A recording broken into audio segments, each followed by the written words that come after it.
ഉടമ്പടിയിലെ 4-5 ഫീച്ചേഴ്സാണുള്ളത്. നമ്മൾ ഉടമ്പടിയിലാണോ അല്ലയോ എന്ന ഇൻഡിക്കേറ്റർ എന്താ?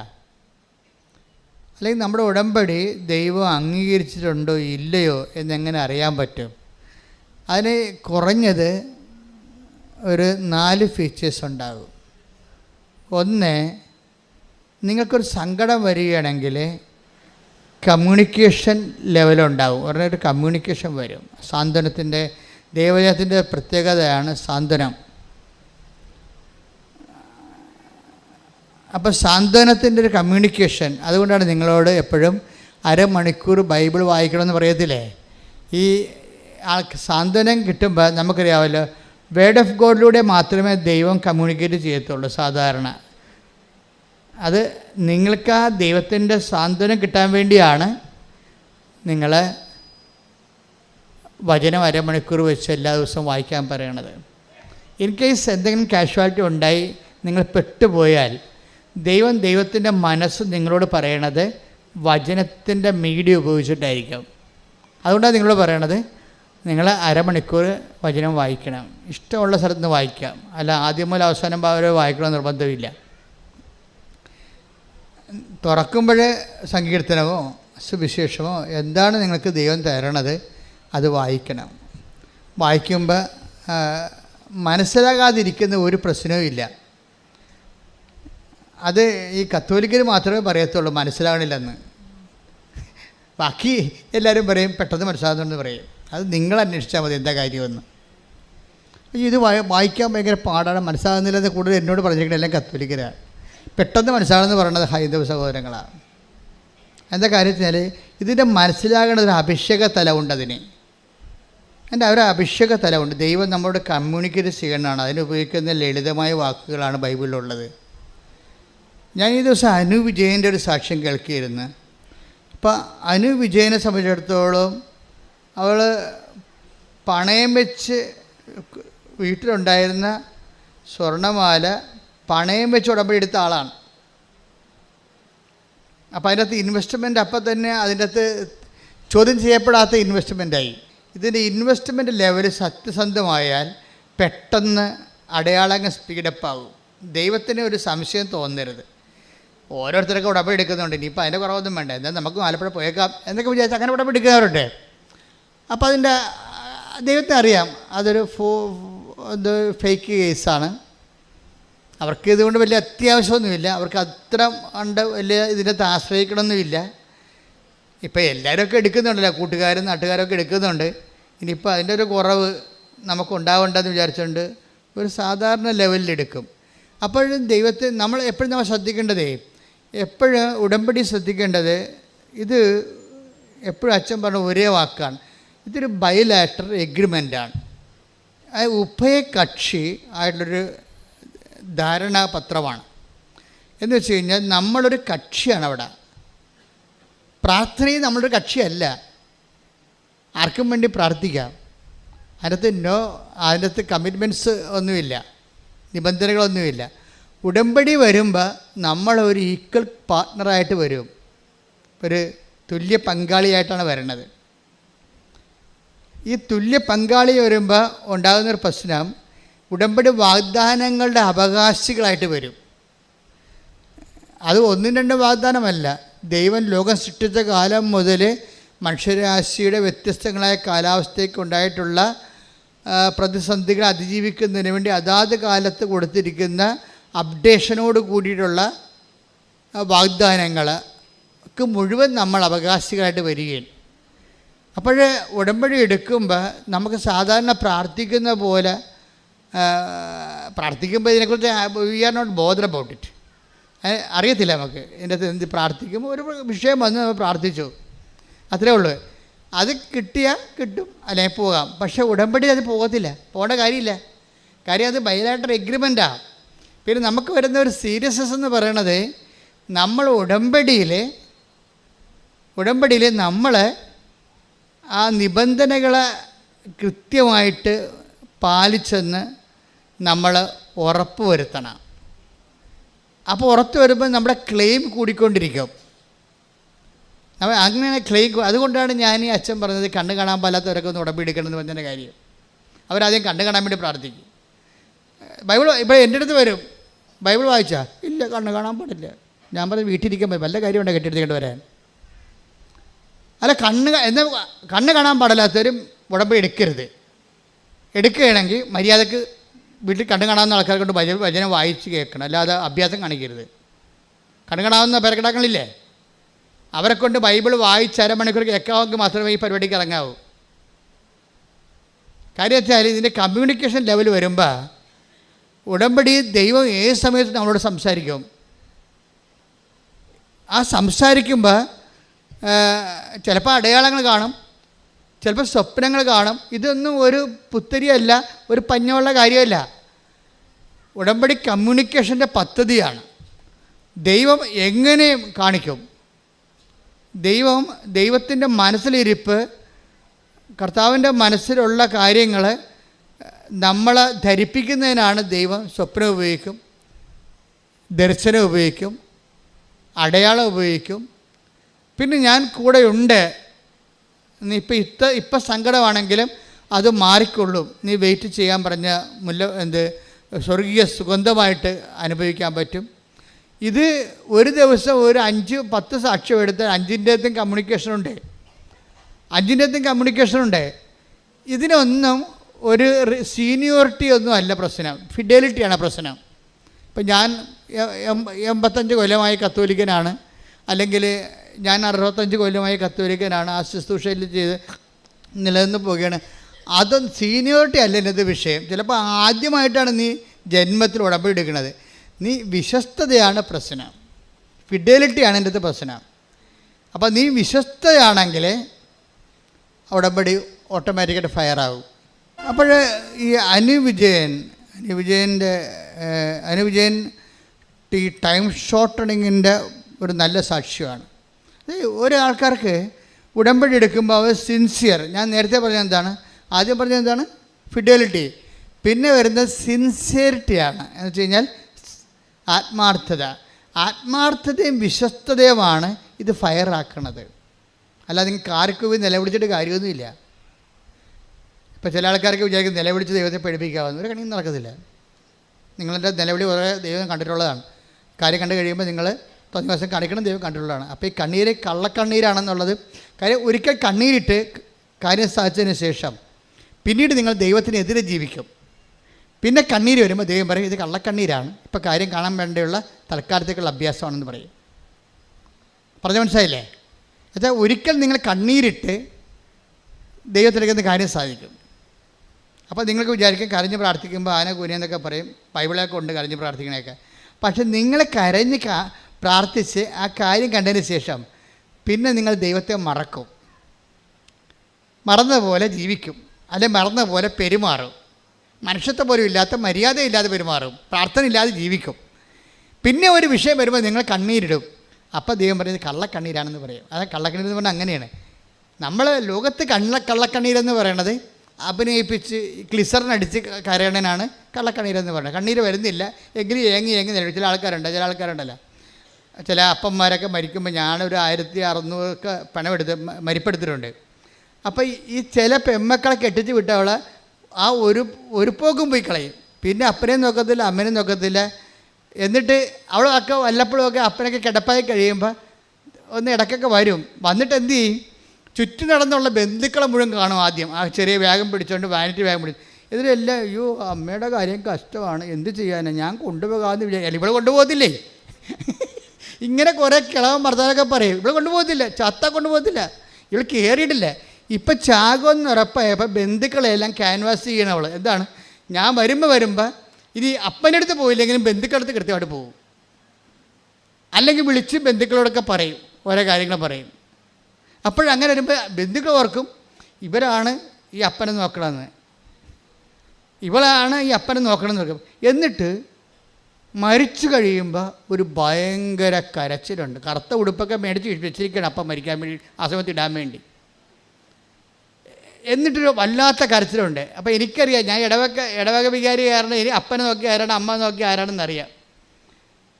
അപ്പോഴേ അവിടുത്തെ ആ മരുമകളായിരിക്കും അപ്പനെ നോക്കിയിരിക്കണം അവസാന കാലങ്ങളിൽ. അവളല്ല ഞാനാണ് നോക്കിയതെന്ന് പെണമെടുക്കാമെന്ന് ആൾക്കാർ ധരിപ്പിക്കാൻ വേണ്ടിയാണ് ഇവൾ കിടന്ന് മോങ്ങണം ഇപ്പോൾ ഈ അഭ്യാസം കാണിക്കണത്. അമ്മയാണ് മരിച്ച് കിടക്കണമെന്നുണ്ടെങ്കിൽ ആ കമന്നടിച്ച് അമ്മയുടെ പിണത്തിൻ്റെ അടുത്ത് വീണച്ച് കമ്മലടിച്ചിട്ട് പോകും. എന്തെല്ലാം അഭ്യാസങ്ങളാണ്. എല്ലാ പെമ്മക്കളും ഇങ്ങനെ പറയുകയല്ല. ഇതിനാണ് കള്ളക്കണ്ണീരെന്ന് പറയണത്. പക്ഷേ ബൈബിളിൽ കള്ളക്കണ്ണീരെന്ന് പറഞ്ഞാൽ അതല്ല. ബൈബിളിൽ കള്ളക്കണ്ണീരെന്ന് പറയണത് എന്താണ്? അതായത് നമ്മളൊരിക്കൽ കരഞ്ഞ് ദൈവത്തിലേക്ക് എന്ന് കാല് പിടിച്ച് കാര്യം കണ്ട്, എന്നിട്ട് നമ്മൾ തോന്നിയ മാസം ജീവിച്ച് ദൈവം ഇല്ലാത്ത പോലെ ജീവിച്ച്, പിന്നെ ഒരു ദിവസം ഒരു വിഷയം വരുമ്പോൾ പിന്നെ നമ്മൾ പഴയ ആ നമ്പർ എടുക്കും. അതിനാണ് കള്ളക്കണ്ണീരെന്ന് പറയുന്നത്. കാര്യം അപ്പോൾ ദൈവം പറയും, ദൈവം എപ്പോഴും ഇവിടെ നിങ്ങളെ എനിക്കറിയാമെന്ന് പറയും. ശ്രുതിക്കട്ടെ ഹല്ലേലൂയ ഹല്ലേലൂയ ഹല്ലേലൂയ ഹല്ലേലൂയ യേശുവേ സ്തുതി ഹല്ലേലൂയ ഹല്ലേലൂയ ഹല്ലേലൂയ.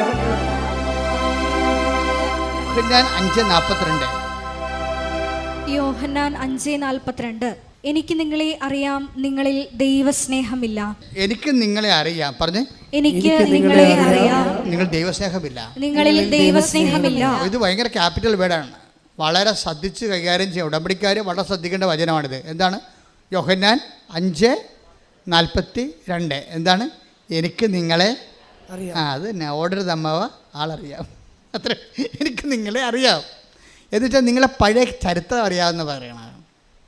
ഒന്നും മറക്കത്തില്ല. അല്ലേ കുഴപ്പം? ദൈവത്തിൻ്റെ ഏറ്റവും വലിയ കുഴപ്പം എന്താണെന്ന് വെച്ച് കഴിഞ്ഞാൽ ഒന്നും മറക്കത്തില്ല. നിങ്ങൾ മറന്നു പോകും. പക്ഷെ മറ്റത് അവിടെ ക്ലിയർ റെക്കോർഡ് ചെയ്ത് വെച്ചിരിക്കുക. രജിസ്റ്റേർഡാണ് സംഭവം. നിങ്ങൾ ഈ രജിസ്റ്റേർഡ് എന്ന് പറയുന്നത് നിങ്ങളുടെ തലയിലെഴുത്തായിട്ട് മാറരുത്. നിങ്ങളുടെ തലയിലെഴുത്ത് നിങ്ങൾ തന്നെ തിരുത്താൻ നോക്കണം. കാര്യം നിങ്ങളുടെ കഴിഞ്ഞ കാലങ്ങളിലുള്ള അഭ്യാസങ്ങളും ആ വ്യക്തികൾ തന്നെ ഇന്നും ജീവിച്ചിരിക്കണമെന്നുണ്ടെങ്കിൽ നിങ്ങൾ ഫ്രോഡായിട്ട് രജിസ്റ്റേർഡാണ്. നിങ്ങളുടെ പേരടിക്കുമ്പോൾ തന്നെ ഫ്രോഡെന്ന് അടിച്ചു വരും. കള്ളത്തരമാണ് കയ്യിരിക്കണമെന്ന് വരും. അതുകൊണ്ടാണ് സത്യസന്ധത, ആത്മാർത്ഥത ഉടമ്പടിയിലെ പ്രധാനപ്പെട്ട വിഷയമായി മാറണത്. സത്യസന്ധത. നിങ്ങൾ ഉടമ്പടി എടുക്കുമ്പോൾ തന്നെ നിങ്ങളെ സത്യത്തിലേക്കാണ് ദൈവം വിളിക്കണത്. പിന്നെന്താണ്? ആത്മാർത്ഥത്തിലേക്ക് വിളിക്കണത്. അതിന് ദൈവം പുതിയ മനുഷ്യൻ എന്ന് പറയും. പുതിയ മനുഷ്യൻ ബൈബിൾ ഉപയോഗിക്കുന്ന ഏറ്റവും വലിയൊരു സംജ്ഞയാണ് പുതിയ മനുഷ്യൻ. നിങ്ങൾ പറഞ്ഞില്ലേ ഈ വീട് ഇരുട്ടുകുത്തി കിടക്കുകയാണ്, ഇതിൽ കയറുമ്പോൾ തന്നെ നെഗറ്റീവ് പവറാണെന്നൊക്കെ പറഞ്ഞ് നിങ്ങൾ ചുമ്മാ കള്ളത്തിലൊക്കെ പറയത്തില്ലേ? കുറേ ആൾക്കാരിങ്ങനെ അടിച്ച് തലക്കയറ്റിരിക്കണേ. അവിടെ നെഗറ്റീവ് പവറാണ്. ഒരു മണ്ണാങ്കട്ടയില്ല. മര്യാദക്ക് നിങ്ങൾ സത്യസന്ധരായി കഴിഞ്ഞാൽ, ദൈവദൃശ്യ ആത്മാർത്ഥമായി കഴിഞ്ഞാൽ വെളിച്ചം എങ്ങനെ വരുമെന്നറിയാം. ഇപ്പോൾ അനുവിജയൻ തന്നെ എന്താ പറയണത്? എൻ്റെ വീട്ടിൽ ഇരുട്ടായിരുന്നു, ഇപ്പോഴും കർത്താവിൻ്റെ വെളിച്ചം വീശെന്നാണ് പറഞ്ഞത്. കൈയടിച്ച് കർത്താവ്. വെളിപാട് 21:1 ഒരു പുതിയ ആകാശവും പുതിയ ഭൂമിയും ഞാൻ കണ്ടു. ആദ്യത്തെ ആകാശവും ആദ്യത്തെ ഭൂമിയും കടന്നുപോയി, കടലും അപ്രത്യക്ഷമായി. കടലും അപ്രത്യക്ഷമായെന്ന് പറയുമ്പോഴേ ബൈബിളിൽ എപ്പോഴും ഈ കടൽ സങ്കടങ്ങളുടെ ഒരു പ്രതീകമാണ്. ഈ സങ്കടങ്ങൾ അപ്രത്യക്ഷമാകുന്ന ഒരു സമയമുണ്ട്. ഒരു വ്യക്തി ദൈവസ്നേഹം നിറഞ്ഞ് ആ ദൈവസ്നേഹത്തിൽ ആന്തരിക അഭിഷേകം കിട്ടിക്കഴിഞ്ഞാൽ നിലവിലുള്ള സങ്കടമായിട്ട് അനുഭവിക്കാത്തൊരവസ്ഥ വരും. ഇതിനാണ് പുതിയ ആകാശം എന്നൊക്കെ പറയണത്. നമ്മുടെ മുമ്പിലുള്ള അപ്പൻ രോഗിയായിട്ടായിരിക്കാം, ചിലപ്പോൾ രോഗം മാറി കാണത്തിലിരിക്കും, പക്ഷെ നമ്മൾ മാറി ആ രോഗത്തെ കാണാനുള്ള നിരാശ, സങ്കടം, അതുപോലെ തന്നെ ഡിപ്രഷൻ, ഇങ്ങനെ കുറേ സാധനങ്ങൾ മാറി പുതിയ ആകാശത്തിലേക്ക് വരികയാണ് നമ്മൾ. അതായത് നിങ്ങൾ ഉടമ്പടിയുടെ ആന്തരിക അഭിഷേകം പ്രാപിച്ചിട്ടുണ്ടോ, ആന്തരിക അഭിഷേകം പ്രാപിച്ചിട്ടുണ്ടോ ഇല്ലയോ എന്നറിയണമെങ്കിൽ നഷ്ടപ്പെടുമ്പോൾ ഒരു പത്രം നിങ്ങൾ കൊടുക്കുകയാണ്. അപ്പോൾ മഴയാണ്, ഓട്ടോറിക്ഷക്കാരുടെ അടുത്താണ് പോയി പത്രം കൊടുക്കണമെന്ന് വിചാരിച്ചോ? അല്ലെങ്കിൽ വീട്ടിൽ പത്രം കൊണ്ട് ഇറങ്ങിയപ്പോൾ അപ്പൻ നിങ്ങൾക്കെതിരാണ്. അപ്പോൾ അപ്പൻ എവിടെയെങ്കിലും പോട്ടെ, എന്നിട്ട് ഞാൻ പത്രം കൊണ്ട് ഇറങ്ങാം. അല്ലെങ്കിൽ അപ്പൻ ചുമ്മാ വേണമെങ്കിൽ എൻ്റെ തന്തയ്ക്ക് വിളിക്കും. പുള്ളിയെ തന്നെയാണ് വിളിക്കണമെങ്കിലും വെറുതെ എന്തിനാണ് തന്തയ്ക്ക് വിളിയാക്കണം? അപ്പനെ തന്നെയാണ് വിളിക്കണത് അപ്പൻ.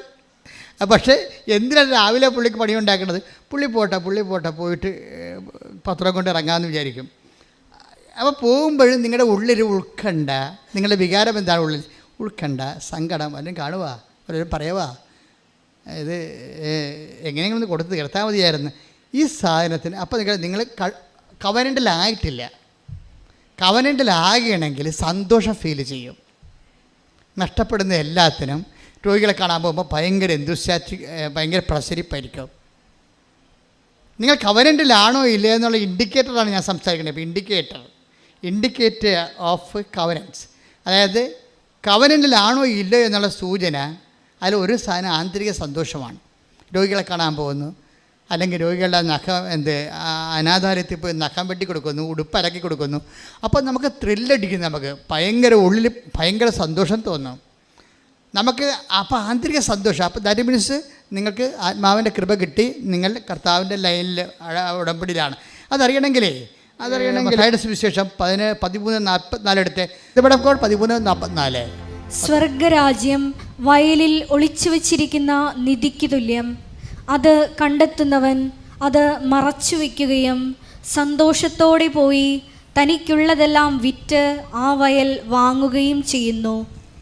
ഇത് ഒരു പ്രധാനപ്പെട്ട വചനമാണ്, ഉടമ്പടിയുമായി ബന്ധപ്പെട്ട് കണക്റ്റഡാണ്. അത് എന്നുവെച്ചാൽ ഇത് മത്തായിയുടെ സുവിശേഷമാണ് 13:44. അല്ല, ദൈവരാജ്യം നിങ്ങൾക്കറിയാമല്ലോ. ഈ ഉടമ്പടിയുടെ ആത്യന്തിക ലക്ഷ്യം എന്താണ്? ദൈവരാജ്യമാണ്. ദൈവരാജ്യം എന്ന് പറഞ്ഞാൽ എന്താണ്?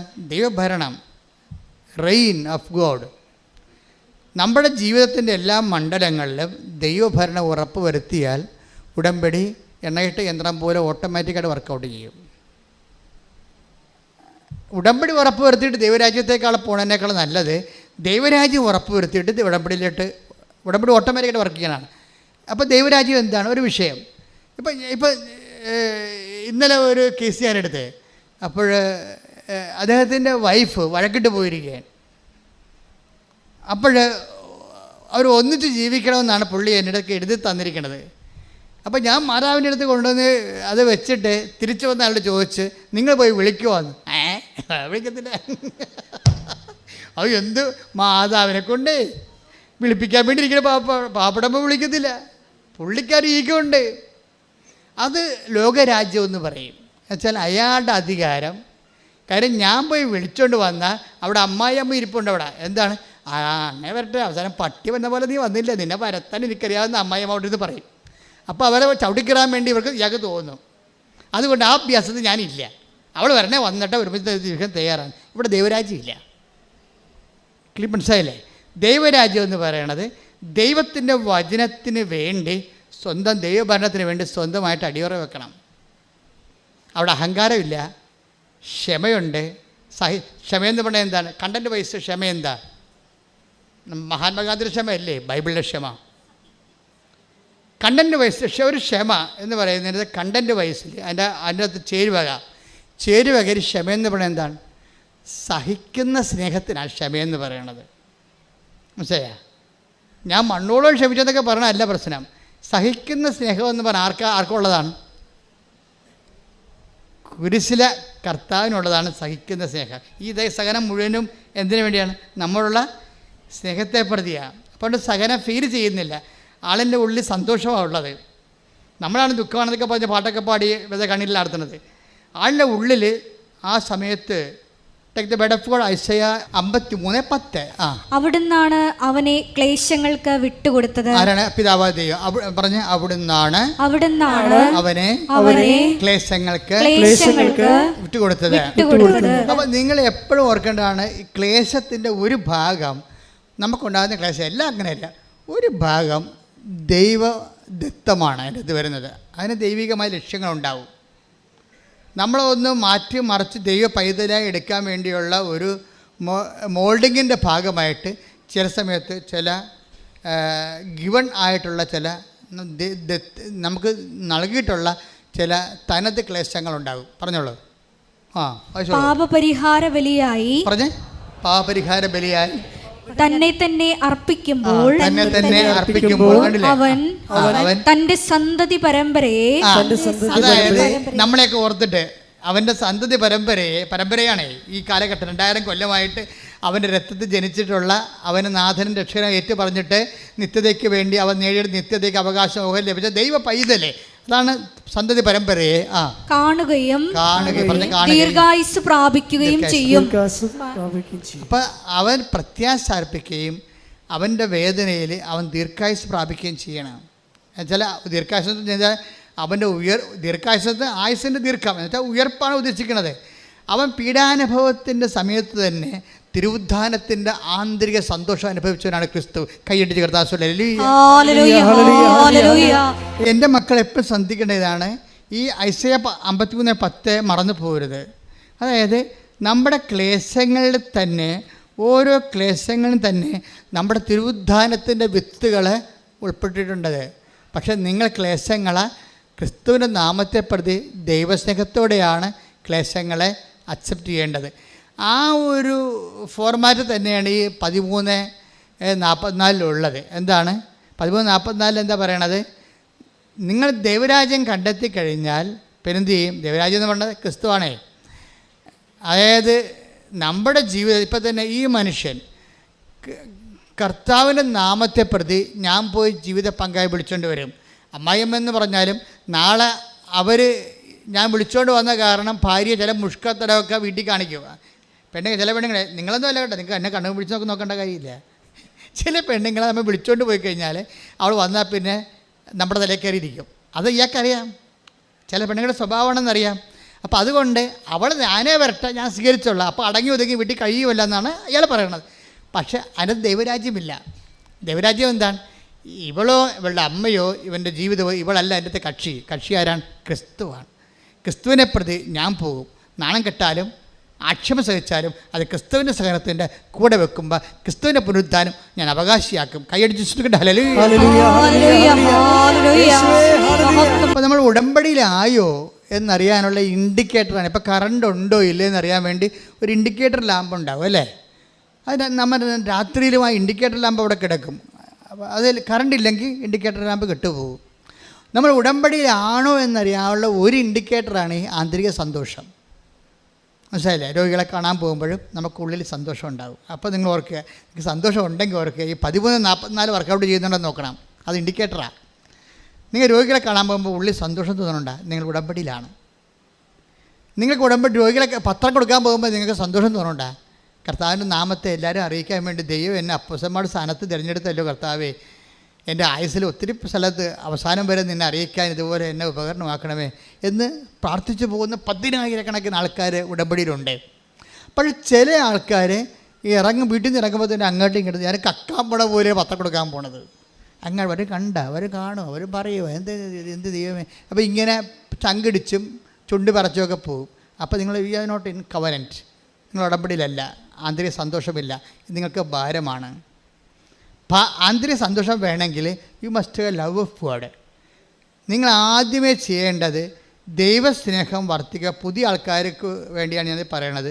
നിങ്ങൾ ആദ്യമേ ചെയ്യേണ്ടത്, നിങ്ങൾ എന്ത് ചെയ്താലും ദൈവസ്നേഹം വർദ്ധിപ്പിക്കണം. ദൈവസ്നേഹം വർദ്ധിപ്പിക്കാനുള്ള എളുപ്പ വഴിയുണ്ട്. എന്ത് ചെയ്യണം? ചെയ്യണ കാര്യങ്ങളെല്ലാം അവൻ്റെ നാമത്തിൽ ചെയ്യണം. 10:42 എടുത്തേ മത്തായി സുവിശേഷം. മത്തായി 10:42. ഈ ചെറിയവരിൽ ഒരുവന് ശിഷ്യന് എന്ന നിലയിൽ ഒരു പാത്രം വെള്ളമെങ്കിലും കൊടുക്കുന്നവന് പ്രതിഫലം ലഭിക്കാതിരിക്കുകയില്ലെന്ന് സത്യമായി ഞാൻ നിങ്ങളോട് പറയുന്നു. ഇത് മത്തായി ശ്ലീഹയുടെ സുവിശേഷമാണ്. ഇത് ലൂക്കിൻ്റെ ഒക്കെ പോകുമ്പോൾ കൃത്യമായിട്ട് പറയും, എൻ്റെ നാമത്തിൽ എന്ന് പറയും. ഈ ചെറിയൊരുവന് എൻ്റെ നാമത്തിൽ ഒരു ഗ്ലാസ് പത്രം വെള്ളം കൊടുക്കണവന് പ്രതിഫലം ലഭിക്കും. എന്താണ് ആ പ്രതിഫലം? ആ പ്രതിഫലം ദൈവസ്നേഹം തന്നെയാണ്. ശരിക്കും പറഞ്ഞാൽ അനുഭവിച്ച് നോക്കിയാൽ മനസ്സാകും. നമ്മൾ ചെയ്യുന്ന കാര്യങ്ങൾ ക്രിസ്തുവിൻ്റെ നാമത്തിലേക്ക് ആ നാമത്തിൽ ആണ് ചെയ്യണതെങ്കിൽ എന്നിട്ട് ദൈവസ്നേഹം വർദ്ധിപ്പിക്കാൻ വേണ്ടി നിങ്ങൾ കാഴ്ചവെക്കണം. നിങ്ങൾ ചെയ്യണ എന്താ സംഭവിച്ചു കഴിഞ്ഞാൽ നിങ്ങൾ ചെയ്യും. നിങ്ങൾ ചെയ്യണ കാര്യങ്ങൾ നിങ്ങൾ ചെയ്യണ, ഇപ്പം നിങ്ങൾ ആശുപത്രിയിൽ പോണവരുണ്ട്. ഇപ്പം തന്നെ ഈ അനൂപ് വിജയൻ്റെ അടുത്ത് അനൂപ് വിജയൻ വീട്ടിൽ നിൽക്കുന്ന സമയത്ത് അയൽവാസി ഒരാൾ വീട്ടിൽ വന്ന്, അപ്പോൾ അനൂപ് വിജയൻ്റെ അമ്മയോട് ചോദിക്കുന്നുണ്ട്, ആശുപത്രിയിൽ പോകണം, പക്ഷെ പൈസയൊന്നും ഇല്ലാത്തതുകൊണ്ടാണ് പോകാതിരിക്കണത് എന്ന് പറയും. അപ്പോൾ അനൂപ് വിജയൻ അത് കേൾക്കും. കേട്ട് അവളുടെ മാല പണയം വെച്ച കാശ് കുറേ കൊണ്ടുവന്ന് ഇയാൾക്ക് കൊടുക്കും. ചേട്ടായി ആശുപത്രി പോകും എന്ന് പറയും. അവളെന്താ ചെയ്യണത്? അത് ക്രിസ്തുവിനുള്ള സ്നേഹത്തെ പ്രതി അവൾ ചെയ്യണത്. ക്രിസ്തുവിനുള്ള സ്നേഹത്തെ പ്രതിയാണ് ചെയ്യണത്. കാര്യത്തിൽ ഈ ചെയ്യണ കാര്യങ്ങൾ ദൈവസ്നേഹത്തോട് ചെയ്യണം. അനുവിജയൻ്റെ വിഷയം അതല്ല. അവളുടെ വിഷയം PSCക്ക് എഴുതിയിട്ടുണ്ട്. അവളുടെ ഏജ് ഓവറാകാൻ പോണ്. അവളെക്കാൾ എഴുതിയിരിക്കുന്ന ആൾക്കാരെല്ലാം ഹൈ റാങ്ക് ഉള്ളവരും അവരെക്കാൾ മെച്ചമായിട്ടുള്ള ആൾക്കാരാണ്. പക്ഷേ ഇവൾക്കിത് മാത്രമേ ആശ്രയിക്കാനുള്ളൂ. വേറെ ഒരു ഗതി പിടിക്കാൻ വേറൊരു ഓപ്ഷൻ ഇല്ല. അങ്ങനെ ഒരു ലിവിങ് ഓൺ ദി എഡ്ജ് എന്ന് പറയുന്ന പോലുള്ള ഒരു അറ്റത്ത് ജീവിക്കുന്ന ആളാണ്, വിധിയുടെ അറ്റത്ത് ജീവിക്കുന്ന ആളാണ്. അപ്പോൾ അവളെ സംബന്ധിച്ചിടത്തോളം പ്രധാനപ്പെട്ട പ്രാധാന്യം എന്താണ്? ഇയാൾക്ക് ഈ പണം കൊടുക്കുമ്പോഴും ദൈവമേ എങ്ങനെയെങ്കിലും എൻ്റെ PSCക്ക് ഒന്ന് കരകയറ്റണം എന്നാണ് അവൾ പറയേണ്ടത്. പക്ഷെ അവളതല്ല പറയണത്, എന്നാൽ ദൈവസ്നേഹം നിറയ്ക്കണമേ. ഇതാണ് വിഷയം. ഈ കളികൾ അറിഞ്ഞില്ല എന്നുണ്ടെങ്കിൽ ഉടമ്പടി ലാഗ് ചെയ്യും. നിങ്ങളിപ്പോൾ പ്രേക്ഷിത പ്രവർത്തനം ചെയ്യണില്ല എന്നൊന്നും ഞാൻ പറയത്തില്ല, നിങ്ങൾ ചെയ്യുന്നുണ്ട്. അപ്പം നിങ്ങൾ പറയും ഇതെങ്ങനെയെങ്കിലും എന്ത് ചെയ്താലും എന്ത് തൊന്തരവ് ചെയ്താലും കുഴപ്പമില്ല, PR എൻ്റെ മകൾക്ക് PR കിട്ടിയാൽ മതി. ഇങ്ങനെ കുറേ പെരിച്ചാഴികളുണ്ട്. മിക്കവാറും ആളെന്ന് പുറത്തിറങ്ങാൻ പറ്റത്തില്ല. കാര്യത്തിൽ നിങ്ങൾ നിങ്ങളുടെ വയറ്റിപ്പിഴപ്പിന് വേണ്ടി മാത്രം ദൈവത്തെ ദുർവിനിയോഗിക്കുകയാണ്. ദൈവത്തിന് ഇവിടെ വലിയ ചാൻസൊന്നുമില്ല. അപ്പോൾ അതെപ്പോഴും നമ്മൾ ശ്രദ്ധിക്കേണ്ടത്, ദൈവത്തിൻ്റെ മുമ്പിൽ തൂക്കാൻ നിന്ന് കൊടുക്കരുത്. കാര്യം ഞാൻ നിന്നെ തൂക്കി നോക്കി, മേനെ തെക്കൽ ബാർസൻ take the word of God. Daniel 5 ശ്രദ്ധിക്കട്ടെ. ഹല്ലേലൂയ ഹല്ലേലൂയ ഹല്ലേലൂയ ഹല്ലേലൂയ ഹല്ലേലൂയ യേശുവേ നന്ദി. ഹല്ലേലൂയ ഹല്ലേലൂയ ഹല്ലേലൂയ ഹല്ലേലൂയ യേശുവേ സ്തുതി. ഹല്ലേലൂയ. ദാനിയേൽ 5:25 മുതൽ 27 വരെ. ദാനിയേൽ 5:25. വായിച്ചോളൂ. ആ ലിഖിതം ഇതാണ്: മേനെ തെക്കേൽ പാർസീൻ. ഇതാണ് അർത്ഥം: മേനെ, ദൈവം നിന്റെ രാജ്യത്തിൻ്റെ നാളുകൾ എണ്ണുകയും അതിൻ്റെ അവസാനം കുറിക്കുകയും ചെയ്തിരിക്കുന്നു. തെക്കേൽ, നിന്നെ തുലാസിൽ തൂക്കി കുറവുള്ളവനായി കണ്ടിരിക്കുന്നു. പ്രശ്നമാണ്. ദൈവം ഒരാളെ തൂക്കുമ്പോൾ കുറവുള്ളവനായി കാണപ്പെടരുത്. പിന്നെ എന്ത് ചെയ്യണം? തൂക്കമുള്ള ദൈവത്തിരുസന്നിധി തൂക്കമുള്ള അളവിടും തൂക്കമുള്ള ആൾക്കാരായിരിക്കണം. അളവും തൂക്കമുള്ള ആൾക്കാരാണെങ്കിൽ എന്ത് ചെയ്യണം? നിങ്ങൾ ദൈവത്തിന് വേണ്ടിയാണ് ഈ വിഷയങ്ങൾ ചെയ്യേണ്ടത്, ദൈവസ്നേഹത്തെ പ്രതി. അല്ലാതെ നിങ്ങൾ സ്വന്തം വയറ്റിപ്പഴപ്പിന് വേണ്ടി ചെയ്യുമ്പോൾ നിങ്ങൾ ദൈവം തൂക്കി നോക്കുമ്പോൾ ഇത് ചുമ്മാ വയറ്റിപ്പഴപ്പിന് വേണ്ടി നടക്കുകയാണ്. അതിപ്പോൾ ഇവിടെ ആയിരുന്നു, ഇവിടെ നരകത്തിലാണ്. അതിനുള്ള ചാൻസ് ഉണ്ടെങ്കിൽ നരകത്തിൽ പോയിക്കൊള്ളൊരു പ്രശ്നമില്ല. അവർക്ക് കാര്യം കണ്ടാൽ മതി. ഇതൊക്കെ ദൈവത്തെ അറിയാം. ഇവിടെ ഇപ്പോൾ ഉടമ്പടിയെങ്കിൽ ഉടമ്പടി. ഇനിയിപ്പോൾ നരകത്തിലാണ് പിശാചാണ് ഈ സാധനം കൊടുക്കണമെന്ന് വിചാരിച്ചോ, PR ഈ ഇതിട്ട് അങ്ങോട്ട് പോയിക്കൊള്ളൂ, ഒരു പ്രശ്നമൊന്നുമില്ല. ആ വയറ്റിപ്പഴപ്പുകാരെപ്പോഴും മാറിക്കൊണ്ടേയിരിക്കും, ദൈവത്തിനെയും അവർ മാറ്റും. അപ്പം അങ്ങനെ വരുമ്പോൾ നിങ്ങളുടെ വിഷയത്തിനാണ് നിങ്ങൾക്ക് പ്രാധാന്യം എന്നുണ്ടെങ്കിൽ നിങ്ങൾക്ക് ഭാരം പറഞ്ഞ പോലെ ഞാൻ നിന്നെ തൂക്കി നോക്കി, എന്തു പറ്റി? നീ ഭാരം കുറഞ്ഞവനായിട്ട് കാണപ്പെട്ടു. അതുകൊണ്ട് എന്താണ്? മേനെ തെക്കൽ വാർസിൻ, ഞാൻ നിൻ്റെ നാളുകൾ എണ്ണിയിരിക്കണമെന്ന്. പണിയല്ലേ, വെറുതെ വന്ന് പണി മേടിക്കേണ്ട വല്ല കാര്യമുണ്ട്? നിങ്ങൾ ദൈവത്തിന് പ്രാധാന്യം കൊടുക്കാതെയാണ് ജീവിതത്തെ സമീപിക്കണമെന്നുണ്ടെങ്കിൽ ആളുകൾ എണ്ണപ്പെട്ടിരിക്കുന്നതാണ്. അതായത് നീ ദൈവത്തിൽ നിന്ന് തെറിച്ചു പോകാനുള്ള സമയമായെന്ന്. കാര്യം ദൈവം കുറേ കഴിഞ്ഞാൽ പിന്നെ നിന്നെ അക്കോമഡേറ്റ് ചെയ്യത്തില്ല. കാര്യം എന്താ? ജഡിക വാസനയുള്ള ലോകസന്തതിയാണ്. ഇതിനെയും ചുവന്നുണ്ടെന്നിട്ട് ഒരു കഥയും ഇല്ലെന്ന് വിചാരിച്ചുകൊണ്ട് നിൻ്റെ നാളുകൾ എണ്ണപ്പെട്ടിരിക്കുന്നു ദൈവത്തിൽ നിന്ന് പോകാനുള്ള. അപ്പോൾ എപ്പോഴും നമ്മൾ ദൈവത്തിൻ്റെ നിൽക്കുമ്പോൾ വളരെ ആധ്യാത്മികമായ ബുദ്ധി ഉപയോഗിക്കണം. എന്താണ്? ദൈവത്തിൻ്റെ ആ ഒരു ദൈവമേഖലയിൽ നിന്ന് മാറാതിരിക്കാൻ വേണ്ടി ദൈവത്തിന് പ്രാധാന്യം കൊടുത്തുകൊണ്ട് വേണം പ്രാർത്ഥനയുടെ എല്ലാ കാര്യങ്ങളും. അല്ല നിങ്ങളെ മക്കൾ, എൻ്റെ മക്കളുടെ വിസ, എൻ്റെ മക്കളുടെ PR, എൻ്റെ സ്ഥലം വിൽക്കണം, എൻ്റെ ജപ്തി മാറണം, ആ വിഷയം സെക്കൻഡറിയാക്കി കൊണ്ടുവരണം. ഫസ്റ്റ് വിഷയം എന്താണ്? നിങ്ങൾ ദൈവസ്നേഹത്തിൽ വളർന്നിട്ട് ദൈവത്തിന് വേണ്ടി ജീവിക്കാൻ വേണ്ടി മാത്രം ആംബിയർ ആർജിക്കുന്നത് ഫസ്റ്റ് റിലേറ്റീവ് ആദ്യ തലത്തിൽ വരണം. അപ്പോൾ ബൈബിൾ വളരെ ശ്രദ്ധയോടെ പറയുന്ന വിഷയമാണ് യോഗ്യത, അർഹത. അതുപോലെ തന്നെ നമ്മളെപ്പോഴും ഇതിൻ്റെ അർഹതയും യോഗ്യതയും ഉടമ്പടിയിൽ ഒത്തിരിയേറെ ഉപവിപ്രവർത്തനങ്ങളുണ്ട്, ഒത്തിരിയേറെ പ്രേക്ഷിത പ്രവർത്തനങ്ങളുണ്ട്. എന്തിനാ കാര്യം? അതിൻ്റെ ഉദ്ദേശം എന്താ? നിങ്ങൾ ചില ആൾക്കാർ, ഈ പ്രത്യേകിച്ച് 50 വയസ്സിന് മുകളിലുള്ള ആൾക്കാർ ഇതിപ്പോൾ അവരുടെ ഒന്നും ചെയ്യത്തില്ല. അവരെന്ത് ചെയ്യും? പ്രത്യക്ഷയുടെ പ്രാർത്ഥന 53 പ്രാവശ്യം ചെല്ലും, ഒരു പണി നടക്കത്തില്ല. അഭ്യാസമൊന്നും കാണിക്കരുത്, കാലപ്പടി നിലത്തിലടിക്കുന്ന അഭിപ്രായം. കാര്യം അങ്ങനെയുള്ള ഇത് അവൻ പറയണ പോലെ ചെല്ലുകയല്ല, ചെയ്യണ പ്രാർത്ഥനയാണ്, ചെയ്യണ പദ്ധതിയാണ്. ഇതിൻ്റെ അകത്തെന്ന് പറയണത് നമ്മൾക്ക് ദൈവത്തിൻ്റെ കണ്ണിൽ പൊടിയിടാനൊന്നും പറ്റത്തില്ല. നിങ്ങൾക്ക് 53 പ്രാവശ്യം പ്രത്യക്ഷ പ്രാർത്ഥനയില്ലെങ്കിൽ ഏതായാലും മൂലക്കുത്തി ഇരുന്നാൽ പോരെ, ചുമ്മാ ചൊല്ലി വിട്ടാൽ മതി, പണി കൊണ്ടാ. വീട്ടിലെ പണി പോലും ചെയ്യേണ്ട ആവശ്യമില്ല, വീട്ടിലെ പണി പോലും ഞാൻ ഇവിടെ പ്രാർത്ഥിക്കണമെന്ന് പറയും, അത്രേ ഉള്ളൂ. അപ്പോൾ ജീവിതത്തിൽ നിന്നും വീട്ടിൽ നിന്നും ഉത്തരവാദിത്തത്തിൽ നിന്ന് ഒളിച്ചോടാൻ വേണ്ടി ചില ആൾക്കാർ പ്രാർത്ഥനയുടെ പുതപ്പിൻ്റെ അകത്ത് കയറിയിരിക്കും. ഈ അഭ്യാസമൊന്നും ദൈവത്തിൻ്റെ അടുത്ത് ഈ ഉടമ്പടി നടക്കത്തില്ല. നിങ്ങൾ പ്രാർത്ഥനയുടെ എണ്ണം കൊണ്ട് കാര്യമൊന്നുമില്ല, മര്യാദയ്ക്ക് അവിടെ എന്താ പറഞ്ഞിരിക്കണം നോക്കണം, അവൻ പറയണ പോലെ ചെയ്യുക. അത് ദൈവസ്നേഹത്തോടെ ചെയ്യണം, അല്ല ആക്കാനും വേണ്ടി ഒപ്പിക്കണ പോലെ ഒപ്പിക്കരുത്. ദൈവസ്നേഹത്തോടെ അവൻ പറയണ പോലെ ചെയ്യണം. ഇങ്ങനെ ചെയ്തു വരുമ്പോൾ എന്താ സംഭവം, എന്തിനാണ് ഇതൊക്കെ വെച്ചിരിക്കണമെന്ന് ചോദിച്ചു കഴിഞ്ഞാൽ, ദൈവത്തിൻ്റെ തിരുസന്നിധിയിൽ ഇപ്പോൾ ഉടമ്പടിയിലാണോ നിങ്ങൾ, അതിന് ഇൻഡിക്കേറ്ററുണ്ട്. അത് ഒരു ഇൻഡിക്കേറ്റർ ആന്തരിക സന്തോഷമാണ്. എല്ലാം ചെയ്യുമ്പോൾ ഒരു സന്തോഷം ഉള്ളിലുണ്ടെങ്കിൽ നിങ്ങൾ ഉടമ്പടിയിലാണ്. അതുപോലെ തന്നെ ഈ വിഷയങ്ങളൊക്കെ ഉടമ്പടിയുടെ എപ്പോഴും നിങ്ങളുടേതായിട്ടുള്ള സ്വതസിദ്ധമായ മെറിറ്റ് കീപ്പ് ചെയ്യണം. കാര്യം നിങ്ങൾ കോമ്പറ്റൻ്റ് അതോറിറ്റി ആണോ ദൈവമായിട്ട്? നിങ്ങൾ ആരുമായിട്ടാണ് ഉടമ്പടി ചെയ്തിരിക്കണത്? നിങ്ങൾ പഞ്ചായത്ത് പ്രസിഡൻറ്റുമായിട്ടൊന്നും അല്ല ഉടമ്പടി ചെയ്തിരിക്കണത്. ആരുമായിട്ടാണ്? നിങ്ങൾ ആ ഇക്വാലൻ്റ് പാർട്ട്ണർ അല്ല. ബേസിക്കായിട്ട് നിങ്ങളും ദൈവവും തമ്മിൽ ഉടമ്പടി ചെയ്യാൻ ഇക്വാലൻ്റ് ഒരു ഒരു ഒരു തുല്യ പങ്കാളിയല്ല. ആണോ? ദൈവം നമുക്ക് ഉടമ്പടി ചെയ്യാൻ തുല്യ പങ്കാളിയല്ല. പിന്നെ തുല്യ പങ്കാളി അല്ലാത്ത ഒരാളുമായിട്ട് ഗതികെട്ടൊരു മനുഷ്യൻ ഉടമ്പടി ചെയ്യുമ്പോൾ നമ്മളെന്താ ചെയ്യേണ്ടത്? നമ്മൾ ദൈവത്തിൻ്റെ തുല്യ പങ്കാളിയാകാൻ വേണ്ടിയുള്ള പ്രൊവിഷൻസ് ഉണ്ട് ബൈബിളിൽ, അത് നമ്മൾ ഉപയോഗിക്കണം. അതിനാണ് ഞങ്ങൾ പ്രേക്ഷിത പ്രവർത്തനം തന്നിരിക്കണം നിങ്ങൾക്ക്. ബൈബിൾ അംഗീകരിച്ചിട്ടുള്ളതല്ലേ ചെയ്യാൻ പറ്റത്തുള്ളൂ, അല്ല അച്ഛൻ്റെ തലയ്ക്കാണ് സാധനം ചെയ്യാൻ പറ്റത്തില്ല. ബൈബിൾ ഒരു ഉടമ്പടിയുടെ തുല്യ പങ്കാളിയാകാൻ ബൈബിൾ നിശ്ചയിച്ചിട്ടുള്ള അർഹതാ പ്രവർത്തനങ്ങളുണ്ട്. ആ അർഹതാ പ്രവർത്തനങ്ങളിൽ ഒന്നെന്താണ്? പ്രേക്ഷിത പ്രവർത്തനമാണ്. കർത്താവിനെ അറിയാത്തവരെ അറിയിക്കുക. അതെങ്ങനെ അറിയിച്ചാൽ പോരാ, സന്തോഷത്തോടെ അറിയിക്കണം. രണ്ടാമത്തത് എന്താണ്? രണ്ടാമത്തത് ക്രിസ്തുവിനെ സഹിക്കുന്ന ആൾക്കാരിൽ ക്രിസ്തുവിനെ കണ്ടുകൊണ്ട് അവരെ ക്രിസ്തുവിൻ്റെ നാമത്തെ പരിചരിക്കണം.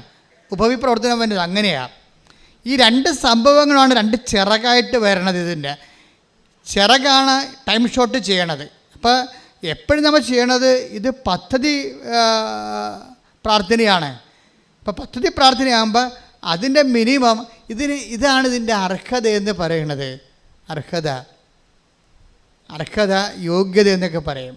ഇപ്പം നോട്ട് ബൈ മെറിറ്റിൽ ഉടമ്പടി വർക്ക് ചെയ്യും, പക്ഷേ ഉടമ്പടി എടുക്കാൻ നിങ്ങൾക്കത് യോഗ്യത വേണം.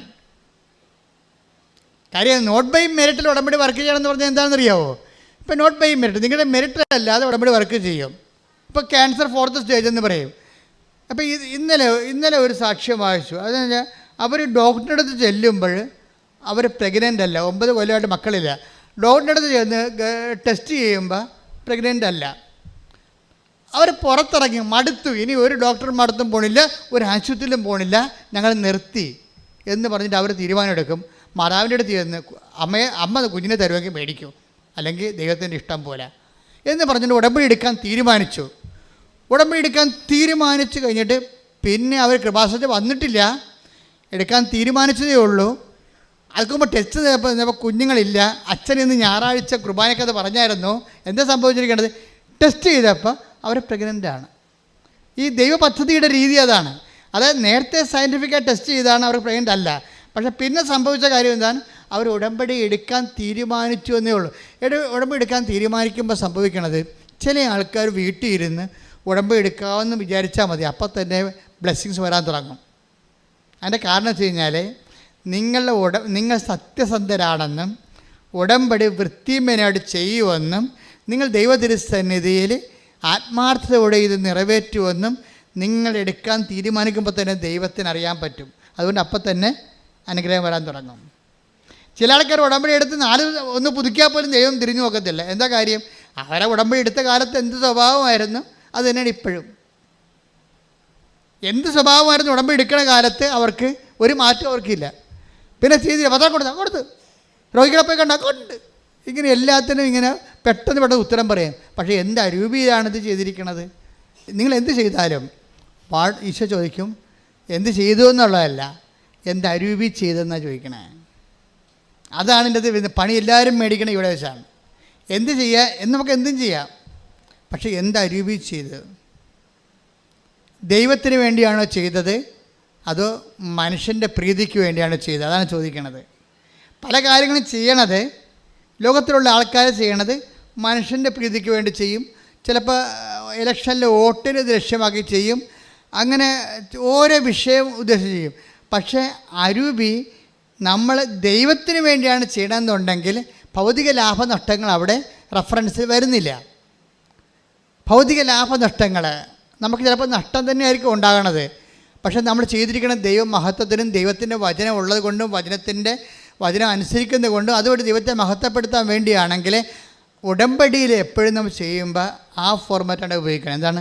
നമ്മൾക്ക് അല്ല കർത്താവേ അങ്ങയുടെ തിരുനാമത്തിന് ടേക്ക് ദ ബെഡ് ഓഫ് സങ്കീർത്തനം. ഞങ്ങൾക്കല്ല കർത്താവേ അങ്ങയുടെ തിരുനാമത്തിന് ടേക്ക് ദ ബെഡ് ഓഫ് ശ്രുതികട ഹല്ലേലൂയ. 115 സങ്കീർത്തനം 1 തിരുവചനം. സങ്കീർത്തനം 115:1. ഞങ്ങൾക്കല്ല കർത്താവേ ഞങ്ങൾക്കല്ല. ഞങ്ങൾക്കല്ല കർത്താവേ ഞങ്ങൾക്കല്ല അങ്ങയുടെ കാരുണ്യത്തെയും വിശ്വസ്തതയെയും പ്രതി അങ്ങയുടെ നാമത്തിനാണ് മഹത്വം നൽകപ്പെടേണ്ടത്. മഹത്വം നമുക്ക് കിട്ടാതെ ദൈവനാമത്തിൽ കൊടുക്കുന്ന പ്രവൃത്തികളാണ് ദൈവാത്മാവിനാണ് നയിക്കപ്പെടുന്നത്. മനസ്സിലായില്ലേ? നമ്മൾക്കാണ് അതിൻ്റെ മഹത്വം കിട്ടണമെന്നുണ്ടെങ്കിൽ നമ്മൾ മനുഷ്യാത്മാവിലാണ് നയിക്കപ്പെടുന്നത്. അപ്പോൾ നമ്മൾ മനുഷ്യൻ്റെ മക്കളും സ്റ്റാറ്റസ് കോ ഇപ്പോഴുള്ള നിലവാരം നിൽക്കുകയുള്ളൂ. നമ്മുടെ നിലവാരം ഉയർത്തണമെന്നുണ്ടെങ്കിൽ നമ്മൾ ദൈവത്തിൻ്റെ മക്കളാകണം. ദൈവത്തിൻ്റെ മക്കളാണെന്നുണ്ടെങ്കിൽ ദൈവാത്മാവിനാൽ നയിക്കപ്പെടണം. റോമ 8:14. ദൈവാത്മാവിനാൽ നയിക്കപ്പെടുന്നവരെല്ലാം പറഞ്ഞ ദൈവാത്മാവിനാൽ നയിക്കപ്പെടുന്നവരെല്ലാം ദൈവത്തിന്റെ പുത്രന്മാരാണ്. ദൈവത്തിൻ്റെ അരൂപിയാണ് നമ്മളെ നയിക്കേണ്ടത്. ദൈവത്തിൻ്റെ അരൂപി എന്താണ്? സങ്കീർത്തനം 115:1. ഞങ്ങൾക്കല്ല കർത്താവേ ഞങ്ങൾക്കല്ല. പിന്നെ എന്താണ്? അങ്ങയുടെ തിരുനാമത്തിന് മഹത്വം ഉണ്ടാകട്ടെ. അപ്പോൾ എല്ലാ പ്രവർത്തനങ്ങളുടെയും ഉദ്ദേശം ദൈവത്തിൻ്റെ നാമത്തിൻ്റെ മഹത്വമാണെങ്കിൽ we are leading by the holy spirit. ദൈവത്തിൻ്റെ ആത്മാവിനെ നയിക്കപ്പെടുക. അപ്പോൾ എന്താ സംഭവിക്കുന്നത്? We become the children of God. നമ്മൾ ദൈവത്തിൻ്റെ മക്കളായി മാറും. ഉടമ്പടിയുടെ നിലവാരപ്പെടുത്തലിൻ്റെ ഇങ്ങനെയാണ് വരണത്. അപ്പം നിങ്ങൾ എന്ത് ചെയ്താലും ദൈവാത്മാവിനാൽ ദൈവത്തിൻ്റെ മഹത്വത്തിന് വേണ്ടി ചെയ്യണം. ദൈവത്തിൻ്റെ മഹത്വത്തിന് വേണ്ടി ചെയ്യുന്നവർ ദൈവാത്മാവ് നയിക്കപ്പെടുന്നവരാണ്. ദൈവാത്മാവ് നയിക്കപ്പെടുന്നവർ റോമ 8:14 അനുസരിച്ചുകൊണ്ട് ദൈവത്തിൻ്റെ മക്കളാണ്. കൈയടിച്ച് ദൈവാത്മാവിനെ നയിക്കപ്പെടുകയും ദൈവത്തിൻ്റെ മക്കളാകുകയും ചെയ്യുന്നതാണ് ഇതിൻ്റെ അർഹത എന്ന് പറയണത്. ബൈബിൾ എപ്പോഴും നമ്മുടെ അർഹതയെക്കുറിച്ച് പറയും. ഇപ്പോൾ മത്തായിയുടെ സുവിശേഷം 10:13. ആ ഭവനം അർഹതയുള്ളതാണെങ്കിൽ അതാണ് സംഭവം. ആ ഭവനം അർഹതയുള്ളതാണെങ്കിൽ നിങ്ങളുടെ സമാധാനം അതിൽ വസിക്കട്ടെ. ഈ ഉടമ്പടി ഭരിക്കണമെങ്കിൽ എന്ത് വേണം? ഒരു ബേസിക് അർഹത വേണം. മനസ്സിലായില്ലേ? ബേസിക് അർഹത വേണം ഉടമ്പടി ഭരിക്കണമെങ്കിൽ. അർഹത എന്ന് പറഞ്ഞാൽ എന്താണ്? ദൈവത്തിൻ്റെ വചനങ്ങളെ അക്സെപ്റ്റ് ചെയ്യാനും ഉള്ളൊരു തുറവി. ഈ തുറവി എന്തുമാത്രം ഗ്രഡേഷൻസ് ഉണ്ട്, അതനുസരിച്ചാണ് ഹാർവസ്റ്റിംഗ് റേഷ്യോ പോകുന്നത്. ഓരോരുത്തർ ഓരോ രീതിയിലാണ്. ചില സിമ്പിളായിട്ടുള്ള വചനങ്ങളൊക്കെ ചില ആൾക്കാർ അക്സെപ്റ്റ് ചെയ്യും. ഇത്തിരി കട്ടിയുള്ള വചനങ്ങൾ വരുമ്പോൾ അവർ നമ്മുടെ ഈ മണ്ണിൽ കൂടി പോണ വണ്ടി പോലെ പമ്മി നിൽക്കും. അതിന് ബൈബിൾ പറയണത് കേൾക്കാൻ ചെവിയുള്ളവൻ കേൾക്കട്ടെ എന്നാണ്. കേൾക്കാൻ ചെവിയുള്ളവൻ 13:9. ശ്രുതികട ഹല്ലേലൂയ. ഹല്ലേലൂയ ഹല്ലേലൂയ ഹല്ലേലൂയ. യേശുവേ നന്ദി. ഹല്ലേലൂയ ഹല്ലേലൂയ ഹല്ലേലൂയ. 13:9. ചെവിയുള്ളവൻ കേൾക്കട്ടെ. ചെവിയുള്ളവൻ കേൾക്കട്ടെ. അപ്പോൾ നമ്മൾ ചെവിയുണ്ട്, എനിക്ക് ചെവി കുഴപ്പമൊന്നുമില്ല എന്ന് പറയും. ഞാൻ അങ്ങനെ ഒരു ചെവി കേൾക്കാൻ പ്രോഗ്രാം വെച്ച് നടക്കുകയല്ല. ജന്മന എനിക്ക് ചെവിയുള്ള ആളാണ്. ബൈബിൾ അംഗീകരിക്കത്തില്ല. നിൻ്റെ ഈ ചെവി അംഗീകരിക്കത്തില്ല. ബൈബിള് 13:9 പറഞ്ഞിരിക്കുന്ന കേൾക്കാൻ ചെവി എന്ന് പറയുന്നത് കർത്താവിൻ്റെ വചനങ്ങളെ അനുസരിക്കാനുള്ള കപ്പാസിറ്റിയാണ്, അർഹത. ഇതിന് അർഹത എന്ന് പറയുന്നത്.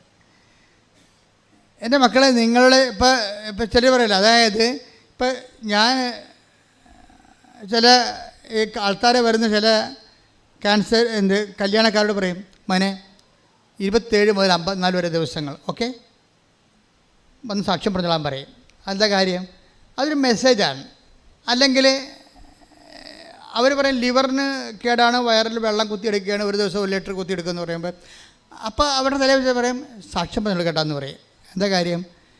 ഒരു അഭിവാദനം മതി. ശരിക്കും പറഞ്ഞാൽ ഒരു അഭിവാദനം, നീ സൗഖ്യമാകട്ടെ എന്ന് പറയാം. ഈ വചനത്തിൻ്റെ ഒരു പ്രശ്നം എന്ന് പറയുന്നത്, വചനവും സാധാരണ ഈ പത്രവാർത്തയില്ലേ, വാർത്തകളിലൊക്കെ വരുന്ന വചനമില്ലേ, അതും നമ്മൾ പത്രവാർത്ത വായിക്കും, ബൈബിൾ വായിക്കും.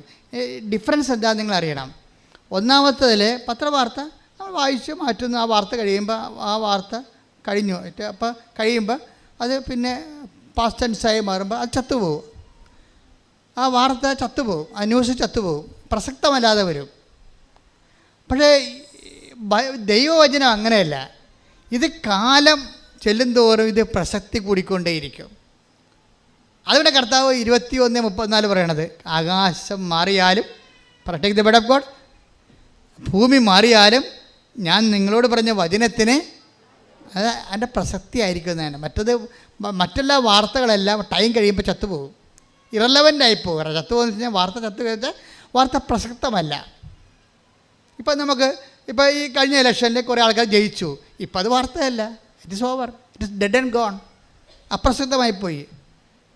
കാര്യം അവർ ഭരണത്തിലും കയറിയ ആൾക്കാർ, പരിവർഷത്തും കയറിയ ആൾക്കാർ, തീർന്നു, ചാപ്റ്റർ ഇസ് ക്ലോസ്ഡ്. പക്ഷേ ദൈവവചനം അങ്ങനെയല്ല. ദൈവവചനം എന്താ? ഓരോ വചനവും ഓരോരുത്തർക്കും ഓരോരോ ദൈവ മനസ്സ് കൈമാറിക്കൊണ്ട് അതിങ്ങനെ കാലത്തിനൊപ്പം സഞ്ചരിച്ചുകൊണ്ട് പ്രസക്തമായിക്കൊണ്ടേയിരിക്കും. അതാണ് ഈശോ പറയണത്. ആകാശം മാറാം, വെച്ചാൽ ടൈം ചേഞ്ച് ചെയ്യും, ഭൂമി മാറാം, സ്പേസ് പോകും, സ്പേസ് ആൻഡ് ടൈം ചേഞ്ച് ചെയ്യും. Take the word of God. ലൂക്ക 21:33. ആകാശവും ഭൂമിയും കടന്നു പോകും. പറഞ്ഞ ആകാശവും ഭൂമിയും കടന്നു പോകും, എന്നാൽ എന്റെ വാക്കുകൾ കടന്നു പോവുകയില്ല. അപ്പം ഇത് റെലവൻ്റ് ആയിട്ട് അപ്ഡേറ്റ് ആയിട്ട് നിൽക്കും. 2000 കൊല്ലം കഴിഞ്ഞാലും ഈ വചനം അന്നത്തെ ജനതയ്ക്ക് പ്രസക്തമായിട്ട് നിൽക്കും. ആർക്കാണ്? ഏത് ജനതയ്ക്കാണ്? ദൈവാത്മാവിനാൽ നയിക്കപ്പെടുകയും ദൈവത്തിനായി ഹൃദയം സമർപ്പിക്കുകയും ചെയ്തിരിക്കുന്ന, ദൈവത്തെ അന്വേഷിക്കുന്ന തലമുറയ്ക്കാണ്, അല്ലാത്ത ആൾക്കാർക്കല്ല.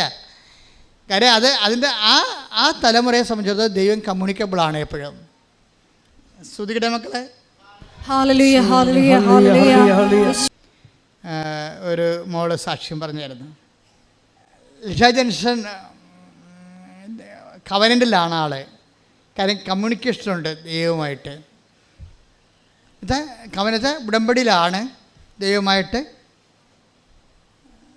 കമ്മ്യൂണിക്കേഷനുണ്ട്. അതായത് സംഭാഷണമൊക്കെ ഉണ്ട്. അതെങ്ങനെയാണെന്ന് വെച്ച് കഴിഞ്ഞാൽ അവൾ 3 പ്രാവശ്യം ആസ്ട്രേലിയ പോകാൻ വേണ്ടി ലിഷ ഏജൻറ്റിൻ്റെ അടുത്ത് പൈസ കൊടുക്കും, ഏജൻറ്റിൻ്റെ അടുത്ത് അവളുടെ ബയോഡേറ്റ എല്ലാം കൊടുക്കും, മാർക്കിസ്റ്റൊക്കെ എല്ലാം കൊടുക്കും. 3 പ്രാവശ്യവും ആദ്യം കൊടുത്തു, അത് ക്യാൻസലായി. പിന്നെയും ലിഷ കൊടുക്കും, ക്യാൻസലാകും. 3ാമതും കൊടുത്ത്. അപ്പോൾ ഒരു കൊല്ലം മുഴുവനും, ഒരു കൊല്ലം കൊണ്ടാണ് 3 പ്രാവശ്യം ആസ്ട്രേലിയൻ വിസ കിട്ടാൻ വേണ്ടി പഠിക്കാൻ വേണ്ടി കൊടുക്കണത്. 3 പ്രാവശ്യം ആ ക്യാൻസലായിട്ട് വേസ്റ്റ്, ഒരു വർഷം വേസ്റ്റായി. വേസ്റ്റായി കഴിഞ്ഞപ്പോൾ അവർക്ക് ഭയങ്കര സങ്കടമായി. എന്താ വേസ്റ്റാകാൻ കാരണം വെച്ച് കഴിഞ്ഞാൽ അതായത് ഫണ്ട് വെക്കാൻ കാണിക്കാൻ പറയും. സെക്യൂരിറ്റി 6 മാസത്തെ സെക്യൂരിറ്റി ഫണ്ട് കാണിക്കാൻ പറയും. 6 മാസം നിങ്ങൾ 6 മാസത്തെ സ്വന്തം അക്കൗണ്ടിൽ പണം ഉള്ളത് കാണിക്കാൻ പറയും. അപ്പോൾ സ്വന്തം അക്കൗണ്ടിൽ പണമില്ല. പണമില്ലാത്തതിന് അപ്പോൾ പറയും നിങ്ങൾ അതിന് പകരം ലോൺ എടുക്കാൻ പറയും. പക്ഷേ ലിഷയ്ക്ക് ലോൺ എടുക്കാൻ പറ്റത്തില്ല. എന്താ കാര്യം? ആങ്ങളൊക്കെ ലോൺ എടുത്തിട്ടുണ്ട്. ആങ്ങൾ ആസ്ട്രേലിയയിലാണ്, വീടും പറമ്പും അവന് വേണ്ടി പണയം വെച്ചിരിക്കുകയാണ്. അപ്പോൾ ബാങ്കുകാർ പറയും നിങ്ങൾ കടപ്പെടുത്തിയിരിക്കുകയാണ്, ആങ്ങളയ്ക്ക് വേണ്ടി കടപ്പെടുത്തിയാണ്, ആ കടങ്ങൾ നിൽക്കുകയാണ്, അതുകൊണ്ട് നിങ്ങൾക്ക് തരാൻ പറ്റുകയെന്ന് പറയും. പിന്നെ വേറെ ഏജൻറ്റുമാർ പറയും അതൊന്നും കുഴപ്പമില്ല, ഞങ്ങൾ ശരിയാക്കി തരാൻ പറഞ്ഞ് ഇവർ വാങ്ങിച്ചുകൊണ്ട് പോകും. എന്തിനാണ് കാര്യം? അവർക്കറിയാം ഈ പോകാൻ വേണ്ടി നിൽക്കുന്ന ആൾക്കാർ കിഡ്നി വിറ്റെങ്കിലും പോകുമെന്നറിയാം. അതുകൊണ്ട് ഏജൻറ്റുമാരല്ല. പിന്നെയും കാശ് വെക്കയുടെ കാര്യം പറയുമ്പോൾ ഏജൻറ്റുമാർ കാശ് കൊടുക്കാൻ സമയമായി, അതിൻ്റെ അത് അക്കൗണ്ടിൽ പൈസ കാണിക്കണമെന്ന് പറയുമ്പോൾ ലിഷ അവിടെ പൈസ ഒന്നും ഇല്ലെന്ന് പറയും. അപ്പം അങ്ങനെ പോകും. അങ്ങനെയാണ് 3 പോയി. പോകുമ്പോൾ എനിക്ക് ഭയങ്കര സങ്കടമായി. അവൾ പറഞ്ഞ് ഞാൻ ഇന്ത്യയിൽ തന്നെ നിന്നോളാം, ഉടമ്പടി എടുത്തിട്ട് പറയും ഞാൻ ഇന്ത്യയിൽ തന്നെ എനിക്ക് ജീവിക്കാനുള്ള മാർഗം കാണിച്ചു തന്നാൽ മതിയെന്ന് പറയും. അപ്പോൾ കമ്മ്യൂണിക്കേഷൻ ഉണ്ടായ കാരണം അവൾ ബൈബിൾ എടുത്തപ്പോൾ കമ്മ്യൂണിക്കേഷൻ എടുത്ത് നമ്മൾ ബൈബിൾ എടുത്താലും അതിൻ്റെ അകത്ത് ഈശോ സ്റ്റാറ്റസ് പറയും. സ്റ്റാറ്റസ് എന്താ പറഞ്ഞിരിക്കണത് പറഞ്ഞാൽ അവൾ സങ്കടപ്പെട്ടു. 3 പ്രാവശ്യം ഇങ്ങനെ ഫ്ലോപ്പായില്ലേ ആസ്ട്രേലിയ 3 പ്രാവശ്യം ഫ്ലോപ്പായി. ഇനി എന്താ ജീവിതമെന്ന് അറിയാൻ പാടില്ലാതെ കർത്താവേ എന്താണ് എന്നെക്കുറിച്ചുള്ള നിൻ്റെ പദ്ധതി എന്ന് പറഞ്ഞിട്ട് വിശ്വപ്രമാണം ചെയ്തിരിക്കുന്നത് ഓപ്പൺ ചെയ്തപ്പോൾ പറഞ്ഞു നീ ഓടണ്ട, ചാടുകയും വേണ്ട, വെയിറ്റ് ചെയ്യാൻ പറയും. നീ തിരക്ക് ഈ ഓടുന്ന വണ്ടിയിടത്ത് കിടന്ന് ഓടുകയാണ് നീ. ഓരോ ഏജൻറ്റുമാർ പറഞ്ഞ കേട്ടിട്ടുണ്ട് ഓടണ്ട. അത് അപ്പോൾ അത് മാതാവ് ഈശോ അവളോട് സംസാരിച്ചു. അത് സംസാരിച്ചപ്പോൾ അവൾക്ക് ആന്തരിക അഭിഷേകം കിട്ടി. അപ്പോൾ ആ ഭയമെല്ലാം മാറി. എനിക്ക് ജീവിതമില്ല, ഇനി ഞാൻ തീർന്നല്ല. അപ്പം ചേട്ടായി പഠിക്കാൻ പോയത് കാരണമാണ് എനിക്ക് പിന്നെ പൈസ കൊടുക്കാൻ പറ്റാവുന്നത്, ഇനി എനിക്ക് ജീവിതമില്ല എന്ന് പറഞ്ഞ് അവൾ ഇരിക്കുന്ന സമയത്ത് കർത്താവ് അവളോട് സംസാരിച്ചു. അതാണ് ഈ ഉടമ്പടി കറക്റ്റാണെന്നുണ്ടെങ്കിൽ കമ്മ്യൂണിക്കേഷൻ ഉണ്ടാവും. നിങ്ങൾക്കിപ്പോൾ നിങ്ങൾ ഉടമ്പടിയിലാണെങ്കിൽ അരമണിക്കൂർ ബൈബിൾ വായിക്കണമെങ്കിൽ നിങ്ങൾക്ക് ഒരു പ്രതിസന്ധി വന്നു കഴിഞ്ഞാൽ ഇനി എന്ത് ചെയ്യണം, ഇനി എങ്ങോട്ട് പോകണം, ദൈവത്തെക്കുറിച്ച് എന്നെക്കുറിച്ചുള്ള ദൈവത്തിൻ്റെ പദ്ധതി എന്താണ് എന്ന് ചോദിച്ചാൽ പച്ചവെള്ളം പോലെ നീ ഉടമ്പടി സത്യസന്ധമാണെങ്കിൽ പറയും. അതായത് 52:12 നിങ്ങൾ തിടുക്കം കൂട്ടേണ്ട, നിങ്ങൾ തിടുക്കം കൂട്ടണ്ട, വേഗം ഓടുകയും വേണ്ട, കർത്താവ് നിങ്ങളുടെ മുൻപിൽ നടക്കും. Presence and communication. പ്രസൻസ് ഉള്ളത് കൊണ്ട് തന്നെ കമ്മ്യൂണിക്കേഷനും ഉടമ്പടി വരുമ്പോൾ സത്യസന്ധമായ ഉടമ്പടിയാണെങ്കിൽ പ്രസൻസ് ഉണ്ടാവും. പ്രസൻസ് ഉണ്ടെങ്കിൽ കമ്മ്യൂണിക്കേഷൻ ഉണ്ടാവും. പ്രസൻസ് എന്ന് പറയുന്നത് എന്താണ്? സാന്നിധ്യം. കമ്മ്യൂണിക്കേഷൻ എന്താണ്? സംഭാഷണം. അപ്പോൾ സാന്നിധ്യവും സംഭാഷണവും ഉടമ്പടിയുടെ പ്രധാനപ്പെട്ട സംഭവമാണ്. അതായത് നിങ്ങൾക്കറിയാമല്ലോ ഈ സാന്നിധ്യവും സംഭാഷണവും കിട്ടണതിൽ ഇവിടെ ആൾക്കാർ പറയുന്ന സാക്ഷി നോക്കിക്കഴിഞ്ഞാൽ ഒരു 50-60% പേരും ചെറുപ്പക്കാരാണ്, പ്രായമുള്ളവരല്ല, ചെറുപ്പക്കാരാണ്. അതിൻ്റെ കാരണം എന്ന് വെച്ച് കഴിഞ്ഞാൽ അച്ഛൻ പറയുന്ന പ്രഭാഷണങ്ങൾ അവർ കൃത്യമായിട്ട് മാത്തമാറ്റിക്കലായിട്ട് ഈ സാധനം അക്സെപ്റ്റ് ചെയ്യും. കാര്യം ഇത് ഈ ഫോർമുലയിൽ വർക്ക് ചെയ്യണതാണല്ലോ, അത് നമ്മുടെ കരിസ്മാറ്റിക് ധ്യാനമോ മറ്റു ധ്യാനങ്ങൾ പോലെയുള്ള സംഭവമല്ല. ഉടമ്പടിയിൽ അതിൻ്റെ കറക്റ്റ് ഫോർമുലയും ഫോർമാറ്റും ഉണ്ട്. അത് കറക്റ്റ് നമ്മൾ അപ്ലൈ ചെയ്യണമെന്നുണ്ടെങ്കിൽ കറക്റ്റ് ആൻസർ നമുക്ക് കിട്ടും. അപ്പോൾ എന്താ പറയണത്? ഇപ്പോൾ ഈശോ എന്താ പറയണത്? നീ വിഷമിക്കണ്ട, നിന്നെക്കുറിച്ച് എനിക്ക് പദ്ധതിയുണ്ട്. നീ എൻ്റെതല്ലാത്ത പദ്ധതി കൊണ്ട് താഴിയത് കൊണ്ടാണ് നിനക്ക് 1 കൊല്ലം പോയത്. അതിൻ്റെ പേര് നീ സങ്കടപ്പെടണ്ട, പരിഭ്രമിക്കണ്ട, ഓടണ്ട, നിൽക്ക് എന്ന് പറഞ്ഞ് വെയിറ്റ് ചെയ്യാം. അത് കേട്ടുകൂടി അവൾക്ക് സന്തോഷമായി. ദൈവവചനം നമ്മൾ കേട്ടാൽ നമ്മൾ ഓൺലൈൻ ഉടമ്പടിയിൽ ദൈവമായിട്ട് ഓൺലൈനാണെങ്കിൽ നമുക്ക് സന്തോഷം തോന്നും. അല്ലെങ്കിൽ നിങ്ങൾക്ക് ദൈവമായിട്ട് അടുപ്പമില്ലാത്തവൻ ബൈബിൾ വായിക്കാൻ പോകാതിരിക്കണം നല്ലത്. എന്ന് വെച്ച് കഴിഞ്ഞാൽ നിങ്ങൾക്ക് മനസ്സിലാവത്തില്ല, അതാണ് പ്രശ്നം. ദൈവയുടെ അടുപ്പം ഉണ്ടെങ്കിൽ നിങ്ങൾ ക്രിസ്ത്യാനി അല്ലെങ്കിൽ ബൈബിൾ മനസ്സിലാവും. കാര്യം ബൈബിള് ദൈവസ്നേഹത്തിൻ്റെ പുസ്തകമാണ്, കമ്മ്യൂണിക്കേഷനുള്ള പുസ്തകമാണ്. ബൈബിൾ ഇപ്പോൾ നിങ്ങൾ ക്രിസ്ത്യാനി അല്ലെന്ന് വിചാരിച്ചോ, അപ്പോൾ നിങ്ങൾക്ക് ദൈവസ്നേഹമുണ്ട്. നിങ്ങളുടെ ഉടമ്പടി ഓക്കെ ആണെങ്കിൽ കമ്മ്യൂണിക്കബിൾ ആകും നിങ്ങൾ ദൈവമായിട്ട്. നിങ്ങൾ നടക്കേണ്ട വഴി നിൻ്റെ മുഖത്തൊട്ടേക്ക് ദി വേർഡ് ഓഫ് ഗോഡ്. സങ്കീർത്തനം 32-8 സങ്കീർത്തനം 8-ാം തിരുവചനം. 32-ാം സങ്കീർത്തനം 8-ാം തിരുവചനം. ഞാൻ നിന്നെ ഉപദേശിക്കാം എന്ന് പറഞ്ഞ് ഞാൻ നിന്നെ ഉപദേശിക്കാം, നീ നടക്കേണ്ട വഴി കാണിച്ചു തരാം, ഞാൻ നിന്റെ മേൽ ദൃഷ്ടി ഉറപ്പിച്ച് നിന്നെ ഉപദേശിക്കാം. ഉപദേശം counselling. God is wonderful counselling. ദൈവം എപ്പോഴും നമ്മൾ വഴികളിൽ വചനത്തിലൂടെ, ദർശനത്തിലൂടെ, സ്വപ്നത്തിലൂടെ എല്ലാം നമുക്ക് ഡയറക്റ്റ് ചെയ്തുകൊണ്ടിരിക്കും. അത് ഏറ്റവും ടോപ്പ് ഉടമ്പടിയിലാണ് ഏറ്റവും കൂടുതൽ സംഭവിക്കുന്നത്. ആൾക്കാരെ ദൈവം ഇങ്ങനെ ഉപദേശിച്ചു കൊണ്ടിരിക്കും, നടക്കേണ്ട വഴി കാണിച്ചുകൊണ്ടിരിക്കും. അപ്പോൾ ഇവൾ പറയും, ഈശോ എൻ്റെ മനസ്സിലൊരു വഴിയും കാണുന്നില്ല എന്ന് പറയും. ഉടനെ ഇവിടെ അപ്പ പറയും, എടി ഞാനും അമ്മയും കൂടി ഒരു തീരുമാനം എടുത്തിട്ടുണ്ട്, നിന്നെ അമേരിക്ക വിടാം. അമേരിക്കനാ?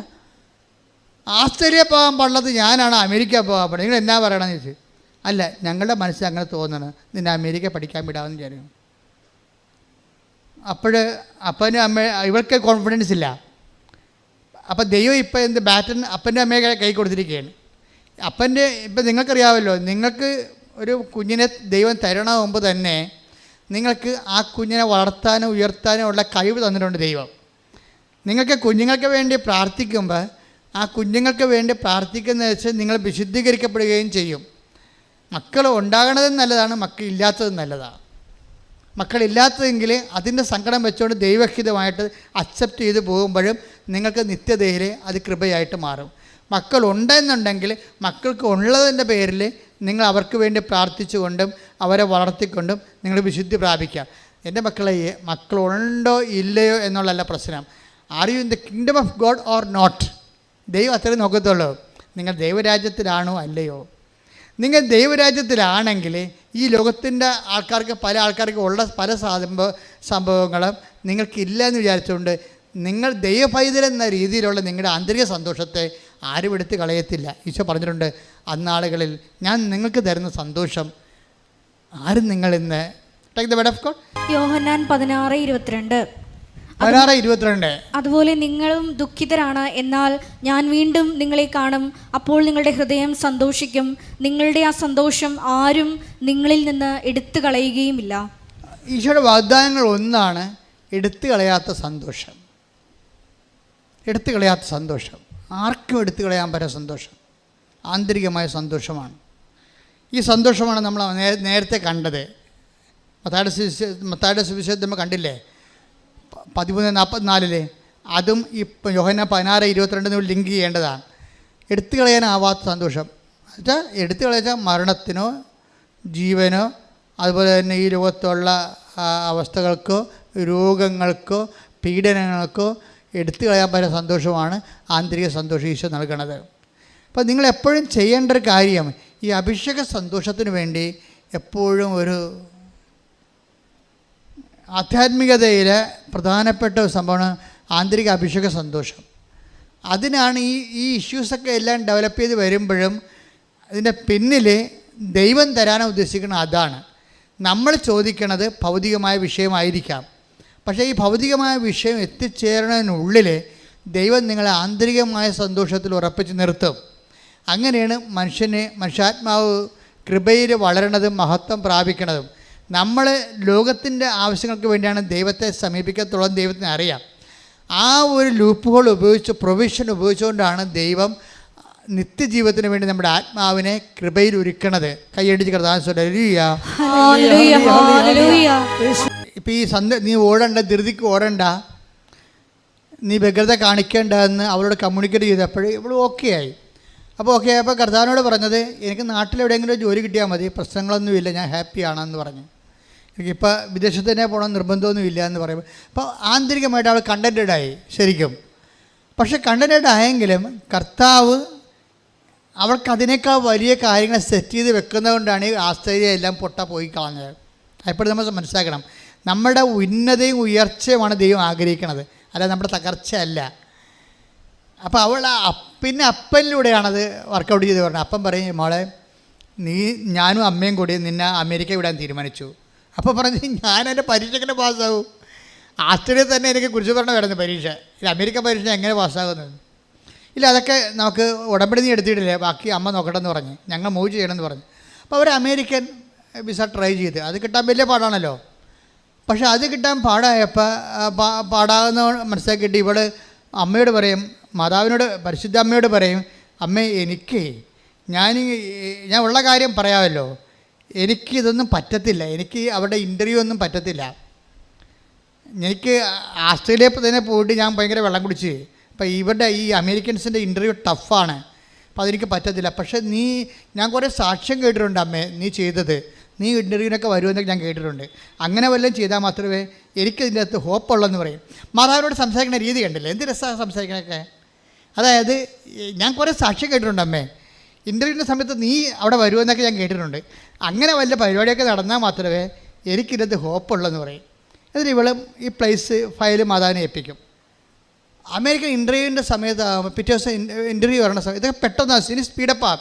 ആസ്ട്രേലിയക്കുള്ള അത്രയും പ്രശ്നങ്ങൾ പോലും അമേരിക്കയ്ക്ക് ഇവർക്ക് വരുന്നില്ല. അത് ഫെദർ ടച്ച് പവർ സ്റ്റിയറിങ്ങിൽ പോവുകയാണ്, ഇടിപെട്ട് പോക്കാണ് പോകുന്നത്. ഇവളുടെ കയ്യിൽ നിന്നും വിട്ടു പോയിക്കുകയാണ്, എല്ലാം സ്പീഡായിട്ട് അടക്കുകയാണ്. അതായത് ദൈവഹിതമാണ് ടകടാന്ന് ഈ സംഭവം നടക്കുകയും. അപ്പോൾ ഉടനെ അവസാനം ഇൻ്റർവ്യൂവിന് കോൾ ഫോറായി. എല്ലാവർക്കും ഹൈദരാബാദ് കിട്ടി. അവരൊക്കെ എല്ലാം വിസ നിഷേധിച്ച്. അപ്പോൾ ഇവർക്ക് കിട്ടിയ ന്യൂഡൽഹിയിലാണ്. അപ്പോൾ ഹൈദരാബാദിലെ വിസ നിഷേധിച്ച് കഴിഞ്ഞപ്പോൾ തന്നെ ഇവർക്ക് മനസ്സിലായി ഹൈദരാബാദിൽ കിട്ടുന്നില്ല, ഇനിയിപ്പോൾ ന്യൂഡൽഹി പണ്ടേ പോവുകയാണ്. അപ്പോഴാണ് ഇവിടെ പറയണത്, അമ്മേ ഞാൻ ന്യൂഡൽഹിയിലോട്ട് പോവുകയാണ്, അപ്പം അമ്മ അവിടെ വന്നാൽ മാത്രമേ ഇതിനകത്ത് എനിക്ക് ഹോപ്പുള്ളൂ. ഉടനെ ഇവിടെ ന്യൂഡൽഹി ചെല്ലും. വിസ എൻ്റെ ഇൻ്റർവ്യൂവിൻ്റെ സമയത്ത് അവിടെ മാതാവിനെ പോലെ ഒരു ചേച്ചി അവിടെ ഇരിക്കും. ഇവളെ കണ്ടപ്പോൾ തന്നെ ചിരിക്കാൻ തുടങ്ങി. ഇവളെ കണ്ടപ്പോൾ തന്നെ മദാമയ്ക്ക് ഇഷ്ടമായി. മദാമ എന്തിനും അപ്പനെക്കുറിച്ച് അമ്മയെക്കുറിച്ചും ഇവളുടെ ലൈഫിനെക്കുറിച്ചൊക്കെ ചുമ്മാ കാഷ്വലായിട്ട് ചുമ്മാ കളി വർത്താനം പറഞ്ഞുകൊണ്ടിരുന്ന് 5 മിനിറ്റ് കഴിഞ്ഞപ്പോൾ പറയും യുവർ വിസ ഈസ് സാങ്ഷൻഡ് എന്ന് പറയും. ഞാനും ഈ വിസ ഇൻ്റർവ്യൂ പലയിടത്ത് പോയിട്ടുള്ളതാണ്. എന്ത് തലവേദന പിടിച്ച പരിപാടി എന്താണെന്നറിയാമോ? ഒരു ദിവസം മുഴുവൻ പരിപാടികളത്. അപ്പോൾ ഇത് പെട്ടെന്ന് അതായത് ദൈവം അപ്പോൾ അമ്മ തന്നെ അവിടെ വന്നു. അവൾ പറഞ്ഞത് ശരിയാണ്. കമ്മ്യൂണിക്കേഷൻ്റെ രീതി അതാണ്. അമ്മ തന്നെ ഓൺ ദി സ്പോട്ടിൽ വന്നിട്ട് ഒരു ചോദ്യം പോലും ചോദിക്കാൻ അനുവദിക്കാതെ ആ വിഷയം സെറ്റായി കൊടുക്കും. ഇതിന് ലൈറ്റ് വെയ്റ്റിംഗ് എന്ന് പറയും. ഉടമ്പടിയിലുള്ളൊരു പ്രതിഭാസമാണ് ഭാരച്ചുരുക്കം. ഭയങ്കര ഭാരമാണ്, ഞാനിതെങ്ങനെ ചെയ്യും എന്ന് വിചാരിക്കുന്ന സംഭവങ്ങളെ ചുമ്മാ ഫെദർ ടച്ച് പവർ സ്റ്റിയറിംഗ് പോലെ തെർമോക്കോൾ വെയിറ്റിലേക്ക് സായുമ്പോൾ മാത്രം പ്രാർത്ഥിക്കുക. കർത്താവ് ദൈവമേ, ആന്തരിക അഭിഷേകത്താലെ ഉടമ്പടി കൽപ്പിച്ചു നൽകുന്ന ഭാരച്ചുരുക്കത്തിലേക്ക് എന്നെ കൈപിടിച്ച് നടത്തണമേ.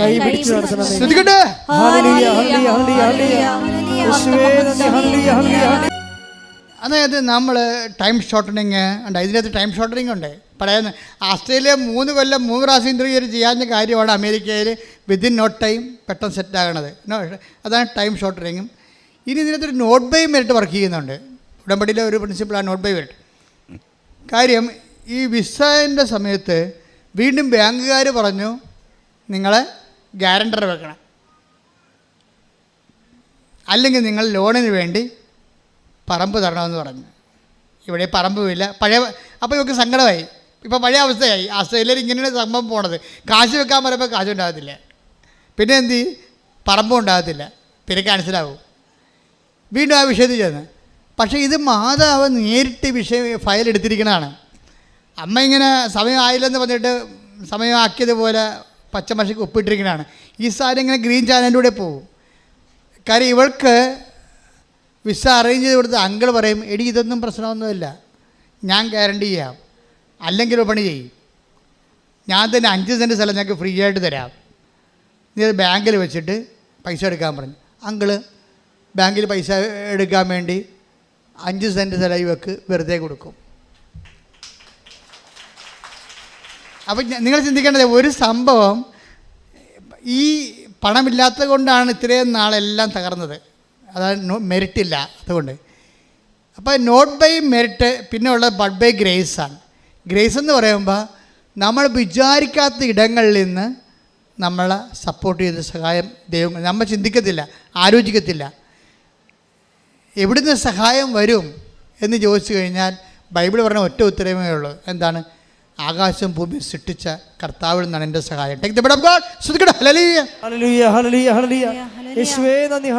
നമ്മൾ അനുവിജയൻ്റെ കാര്യം കൂടി എടുത്തിട്ട് നമുക്ക് ധ്യാനം രോഗസൗഖ്യ പ്രാർത്ഥനയ്ക്ക് പ്രവേശിക്കുകയാണ്. അനുവിജയൻ നമ്മുടെ ഇടയ്ക്ക് വെച്ച് പറഞ്ഞായിരുന്നല്ലോ.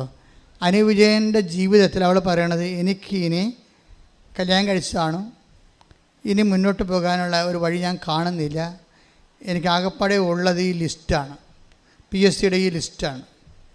ഈ ലിസ്റ്റിൽ നിന്ന് എനിക്ക് അപ്പോയിൻമെൻറ്റ് കിട്ടിയില്ലെങ്കിൽ എനിക്ക് ജീവിതമില്ല. പക്ഷേ എനിക്കതിന് വേണ്ടി പറയാനോ, ഇനി അത് കൈവിട്ടുപോയ പരീക്ഷയാണ്. അപ്പോൾ കൈവിട്ട് പരീക്ഷ എഴുതി കഴിഞ്ഞിട്ടാണ് റാങ്ക് ലിസ്റ്റും കട്ട് ഓഫും വരുന്നതിന് മുമ്പാണ് ഇവള് പറഞ്ഞത്, മാതാവിനോട് പറഞ്ഞ, അമ്മേ ഞാൻ പരീക്ഷ എഴുതിപ്പോയി, എനിക്ക് ആ പരീക്ഷ എഴുതിയ കാലത്ത് നിന്നെ അറിയത്തില്ലായിരുന്നു. സത്യമായിട്ട് ഉള്ളതുപോലെ അവൾ പറയും, പരീക്ഷ എഴുതിയ കാലത്ത് നിന്നെ എനിക്കറിയത്തില്ലായിരുന്നു. ഞാൻ ഉടമ്പടി എടുത്തിട്ടില്ല, ഇപ്പോഴാണ് ഞാൻ ഉടമ്പടി എടുത്തിരിക്കണത്. അതുകൊണ്ട് ഈ ഉടമ്പടി ഞാൻ പരീക്ഷ എഴുതുന്നതിന് മുമ്പ് എടുത്തതായിട്ട് നീ കണക്കാക്കണം. അതായത് ടൈം ഷോർട്ടനിങ് എന്ന് പറയുന്ന സംഭവം, അതായത് ഈ ആൾക്കാർക്ക് ദൈവത്തോട് സംസാരിക്കുന്ന രീതി കണ്ടില്ലേ, എന്ത് അധികാരമായിട്ടാണ്, എന്ത് ദൈവസ്നേഹത്തോട് സംസാരിക്കുന്നത്. അമ്മയോട് പറഞ്ഞു, അമ്മേ എൻ്റെ അവസ്ഥ ഞാൻ പെട്ടിരിക്കുകയാണ്. അതായത് എനിക്കറിയത്തില്ലായിരുന്നു നീ ഉള്ള കാര്യവും നീ ഉടമ്പടിയിലൂടെ എല്ലാവരും സഹായിക്കുന്ന കാര്യം എനിക്കറിയത്തില്ലായിരുന്നു. ആക്കുമ്പോൾ ഞാൻ PSC പരീക്ഷ എഴുതിയത്. ഇപ്പം ഞാൻ ഉടമ്പടി എടുത്തു. അപ്പോൾ നീ എന്താ ചെയ്യേണ്ടത്? ഈ ഉടമ്പടി ഞാൻ പണ്ടെടുത്തതായിട്ട് നീ കണക്കിലെടുക്കണം. ഈ ആൾക്കാർ സംസാരിക്കുന്ന രീതി കണ്ടില്ലേ? അമ്മ അതുപോലെ തന്നെ ഇവൾ പണ്ടെടുത്തതായിട്ട് കണക്കാക്കി. പിറ്റേ ദിവസം കട്ട് ഓഫ് മാർക്ക് വന്നു, 16 കട്ട് ഓഫ് മാർക്ക് വന്നു. കോട്ടയം ജില്ലയിൽ ആദ്യമായിട്ട് ജന്മത്തിൽ 16 കട്ട് ഓഫ് മാർക്ക് വരുന്നത്. ഒരു മാസം കഴിഞ്ഞപ്പോൾ ഇവൾ അപ്പോയിൻറ്റഡായി. അതായത് ദൈവത്തിൻ്റെ കൂടെ ഇതുപോലെ മനുഷ്യന്മാർ വീട്ടിലുള്ളൊരു അംഗത്തെ പോലെ ദൈവസ്നേഹത്തോടെ സംസാരിച്ചുകൊണ്ട്, സത്യസന്ധമായ ദൈവത്തിന് വേണ്ടി ജീവിച്ചുകൊണ്ട്, സത്യസന്ധമായി ഈ ഉടമ്പടിയുടെ ഭാഗമായി ജീവിതം മുന്നേറുന്ന കാഴ്ച ഓരോ ദിവസവും കൃപാസനത്തിലെ ദൈവം എല്ലാവർക്കും വേണ്ടി കാണിക്കുന്ന സാക്ഷ്യത്തിൻ്റെ കാണിക്കലാണ്. നിങ്ങളെ സാക്ഷ്യങ്ങൾ എപ്പോഴും വായിച്ചു നോക്കണം. ഓരോരുത്തർ സാക്ഷ്യം നമുക്കറിയാം. ഒരു സാക്ഷ്യം എന്ന് പറഞ്ഞ ഒരു ജീവിതമാണ്. ഞാൻ ഉടമ്പടി പത്രം കൈ കിട്ടുമ്പോഴേ ഞാൻ ഓർക്കും, ദൈവമേ ഇതൊരു ജീവിതമാണല്ലോ. ഉടമ്പടി പത്രം കൈ കിട്ടുമ്പോൾ ഇവിടെ ആൾക്കാർ കൊണ്ടും തരത്തില്ലേ? അപ്പം ഞാൻ ഉടനെ ഓർക്കും, ദൈവമേ ഇതൊരു ജീവിതമാണ്. ഞാൻ മാതാവിനോട് പറയും, ഇതൊരു ജീവിതമാണ്. കാര്യം നമ്മളെ സംബന്ധിച്ചിടത്തോളം 100,000 പേരുണ്ടെങ്കിലും ഞാൻ ഓരോരുത്തരെയുമാണ് മാതാവിന് വെക്കണത്. കൊണ്ട് അമ്മേ ഇതൊരു ജീവിതമാണേ, ഇത് രക്ഷപ്പെട്ട ആ കുടുംബത്തിലുള്ള ഒത്തിരി പേര് ആശ്വാസം പ്രാപിക്കും. അപ്പം നമ്മളുടെ ഓരോ ജീവിതത്തിനും ആ ജീവിതങ്ങളിലൂടെ രക്ഷപ്പെടാതിരിക്കുന്ന മറ്റുള്ള അനേകം വീട്ടിലുള്ളവരുടെ ആശ്വാസം പ്രാപിച്ചിരിക്കാതിരിക്കുന്നവർ എല്ലാവരെയും ഉടമ്പടി അഡ്രസ്സ് ചെയ്യുന്നുണ്ട്. എൻ്റെ മക്കളോട് ഞാൻ ഇത്രയും സീരിയസ് ആയിട്ട് പറയാൻ കാര്യം, നിങ്ങൾ പോഴംകളിക്കാർ കുറച്ചുകൂടി സീരിയസ് ആകാൻ വേണ്ടിയാണ്. കാര്യം ദൈവസ്നേഹം നിറഞ്ഞ് പരിശുദ്ധ പ്രവർത്തനമായാലും കർത്താവിനെ എൻ്റെ ചില പറയും. ഇന്നലെ ഒരു സഹോദരി അയച്ചപ്പോഴാണ്, ഞാൻ മരിച്ചു കിടക്കുമ്പോൾ സത്യമായിട്ടും ഉടമ്പടിക്കാശീർവദിച്ച് നെഞ്ചത്തുണ്ടാകുമെന്ന്. അങ്ങനെയൊക്കെ ഈ ആൾക്കാർ പറയണമെങ്കിൽ എന്ത് ദൈവസ്നേഹം അനുഭവിച്ച് കാണവരെ, എന്ത് ദൈവസ്നേഹം അനുഭവിച്ച് കാണവരെ. അപ്പോൾ ഇത് ദൈവസ്നേഹത്തിൻ്റെ ഒരു പദ്ധതിയാണ്. അതുകൊണ്ട് തന്നെ നിങ്ങളെ പരീക്ഷിക്കാൻ നിൽക്കരുത്. പല ആൾക്കാർക്കും ദൈവം ആദ്യം അടയാളം കാണിക്കട്ടെ എന്നിട്ട് ഞാൻ ഉലക്ക പുഴുങ്ങാമെന്ന് പറഞ്ഞുകൊണ്ടിരിപ്പുണ്ട്. അവളൊക്കെ ഉലക്കൊക്കെ നടുവായിട്ടിരിക്കുന്ന ദൈവം. എന്നാൽ ദൈവത്തെ പരീക്ഷിക്കാൻ വിചാരിച്ചിറങ്ങിയിരിക്കുകയാണ്.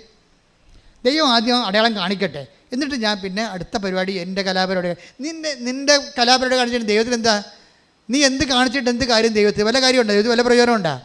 അപ്പോൾ മര്യാദയ്ക്ക് നീ മുട്ട് വഴങ്ങിയിട്ട് ദൈവത്തിൻ്റെ വചനമനുസരിച്ച് ജീവിക്കാൻ നോക്കണം. അപ്പം നിൻ്റെ സത്യസന്ധത മനസ്സിലാക്കിയിട്ട് ദൈവം നിന്നെ സഹായിച്ചോളൂ. അല്ലാതെ ദൈവത്തിൽ നിന്ന് ഉടമ്പടിക്ക് ഞാൻ അടയാളം കാണട്ടെ, എൻ്റെ വേദന ഒന്ന് കുറയാൻ നോക്കട്ടെ, എന്നിട്ട് ഞാൻ ഉടുത്ത് കെട്ടി ഒരുങ്ങി ഉടമ്പടിയുടെ ഓരോ കാര്യം ചെയ്യാം. നെവർ, ഇത് വർക്ക് ചെയ്യത്തില്ല. ദൈവത്തെ പരീക്ഷിക്കാൻ വന്ന മറ്റൊരു പിശാചായിട്ട് ദൈവം നിന്നെ കാണത്തുള്ളൂ. എന്തിനാണ് ഉടമ്പടി എടുത്ത് പണി മേടിക്കണത്? അപ്പോൾ മര്യാദക്ക് പഴയ മനുഷ്യനെ ഉരിഞ്ഞു നിൽക്കണം. ചുമ്മാ ഉരിഞ്ഞിട്ട് കാര്യമില്ല, അവൻ്റെ ചെയ്തികളോടുകൂടി take the blood of God. ശ്രദ്ധിക്കട്ടെ. ഹല്ലേലൂയ ഹല്ലേലൂയ ഹല്ലേലൂയ ഹല്ലേലൂയ യേശുവേ നന്ദി. Hallelujah hallelujah. കൊളോസ്യൻസ് 3:9 പഴയ മനുഷ്യനെ അവന്റെ ചെയ്തികളോടുകൂടെ നിഷ്കാസനം ചെയ്യുവിൻ. അടുത്ത വചനം എന്താ? സമ്പൂർണ്ണ ജ്ഞാനം കൊണ്ട് സൃഷ്ടാവിന്റെ പ്രതിച്ഛായയ്ക്ക് അനുസൃതമായി നവീകരിക്കപ്പെടുന്ന പുതിയ മനുഷ്യനെ ധരിക്കുവിൻ.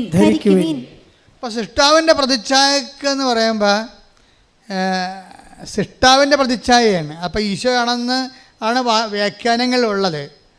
പക്ഷേ സൃഷ്ടാവ് ഈശോ സൃഷ്ടിയല്ലല്ലോ. അപ്പോൾ സൃഷ്ടാവിൻ്റെ പ്രതിച്ഛായ പിന്നെ സൃഷ്ടിയായിട്ടുള്ള ആൾ അമ്മ മാത്രമാണ്. അമ്മയെക്കുറിച്ച് സെൻറ്റ് പോളിന് അറിയാൻ പാടില്ലാത്ത കൊണ്ട് റെഫർ ചെയ്തില്ലെന്നേ ഉള്ളൂ. സൃഷ്ടാവിൻ്റെ പ്രതിച്ഛായ സൃഷ്ടിക്കപ്പെട്ടതാണെങ്കിൽ അത് അമ്മയാണ്. അമ്മയുടെ പ്രതിച്ഛായക്കൊത്ത് നവീകരിക്കപ്പെടണം. അമ്മയുടെ സ്നേഹം, ദൈവസ്നേഹം, അമ്മയുടെ ദൈവവിശ്വാസം, അമ്മയുടെ ശുശ്രൂഷ മനോഭാവം, അമ്മയാണ് ഈശോനെ സ്വീകരിച്ചത്, അമ്മയാണ് ഈശോനെ വളർത്തിയത്, അമ്മയാണ് ഈശോനെ ലോകത്തിന് കൊടുത്തത്, അമ്മയാണ് രക്ഷകർത്തെ പൂർത്തിയാക്കാൻ വേണ്ടി കുരിശിന് ചുവട്ട് നിന്ന് അപ്പയുടെ ജോലി പൂർത്തിയാക്കിയത്. എല്ലാം അമ്മയാണ്. അപ്പം നിൻ്റെ അമ്മയെ സ്വീകരിച്ചുകൊണ്ട് നമ്മുടെ ആധ്യാത്മികത സ്വീകരിച്ചുകൊണ്ട് ക്രിസ്തുവിൽ വളരാൻ വേണ്ടി ഉടമ്പടി നിന്നെ സഹായിക്കും. ആ രീതിയിലാണ് നീ ഉടമ്പടി എടുക്കുന്നുണ്ടെങ്കിൽ ബാക്കിയെല്ലാം 6:33 അനുസരിച്ച് കൊണ്ട് ചേർത്ത് നൽകും. നിങ്ങൾ ആദ്യം ദൈവരാജ്യത്തെയും അതിൻ്റെ നീതിയെയും കുറിച്ച് അന്വേഷിക്കുക. ബാക്കിയുള്ളതെല്ലാം മത്തായി 6:33 ചേർത്ത് നൽകും. ഉടമ്പടിയിലുള്ള എല്ലാ നിയോഗങ്ങളും ചേർത്ത് നൽകപ്പെടുന്നതാണ്. നമ്മളെ സംബന്ധിച്ചിടത്തോളം നമ്മുടെ നിബന്ധന എന്താണ്? സൃഷ്ടാവിൻ്റെ പ്രതിച്ഛായക്ക് നവീകരിക്കപ്പെടുന്ന പുതിയ മനുഷ്യനെ ധരിക്കുക എന്നുള്ളത്. ശ്രുതിയുടെ ഹല്ലേലൂയ. ഒരു കൈ നെഞ്ചത്തും ഇടത് കൈ നെഞ്ചത്തും വലത് കൈ ശിരസിലും വെക്കുക.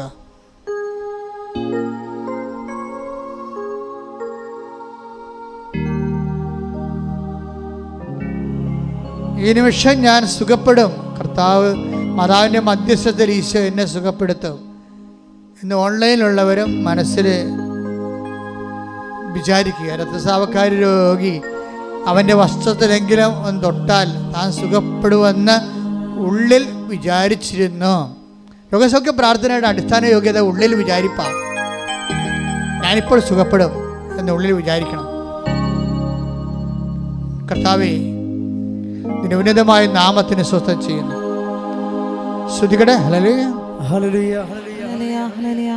കർത്താവേ, നിന്റെ ഉന്നതമായ നാമത്തിന് സ്വസ്ഥം ചെയ്യുന്നു. കർത്താവേ, നിന്റെ വിശുദ്ധ പൗരോഹിത്യത്തെ മഹത്വപ്പെടുത്തണമേ. കർത്താവേ, സഭയിലുള്ള സാന്നിധ്യം പ്രകടമാക്കണമേ. 38 വർഷം ഞാൻ അർപ്പിച്ച കൃപാനയുടെ യോഗ്യതയാൽ കൃപാസ്ഥാനത്താറെ ജീവനോടെ പ്രത്യക്ഷപ്പെട്ട പരിശുദ്ധ അമ്മയുടെ മാധ്യസ്ഥത കർത്താവേ, നിന്റെ തിരുമുറുപാർന്ന വലതുകരം, ആണിപ്പെടുതാർന്ന അത്ഭുതകരം, അടിപ്പിടർ പോലെ വൈദാഖാലം പോലെ ദൈവിക ശക്തി ഉച്ച മുതൽ ഉള്ളംകാലം വരെ പ്രസരിക്കട്ടെ. മാരക രോഗങ്ങള്, തീരാവേദികള് യേശുവിന്റെ നാമത്തില് മാറിപ്പോകട്ടെ. ശ്രുതിക്കട്ടെ. എൻ്റെ മക്കളെ, കൈകളെടുക്കുക. കർത്താവിൻ്റെ ആലയത്തിൽ സന്തോഷത്തിൽ നിൽക്കുക. എൻ്റെ പ്രിയ മകനെ, പ്രിയ മകളെ, കർത്താവ് ആണ് നിന്നെ കൊണ്ടുവന്നത് നീ ഓർക്കണം. ഈ അൾത്താരയിലിൻ്റെ വാതിക്കൽ നീ നിൽക്കുമ്പോൾ ലക്ഷക്കണക്കിന് മനുഷ്യർ ആശ്വാസം പ്രാപിച്ച ദൈവം അവരെ നേരിട്ട് സ്പർശിച്ച സ്ഥലത്താണ് ദൈവം നിന്നെയും കൊണ്ടുവന്നിരിക്കുന്നത്. നിൻ്റെ ജോലി, വീട്, വിവാഹം, വഴി, വെള്ളം, വെളിച്ചം, നിൻ്റെ വിസ, നിൻ്റെ നാട്ടിലെ ജോലി, സാമ്പത്തിക തടസ്സങ്ങൾ, ജപ്തി നടപടികൾ, ശരീര അസുഖങ്ങൾ,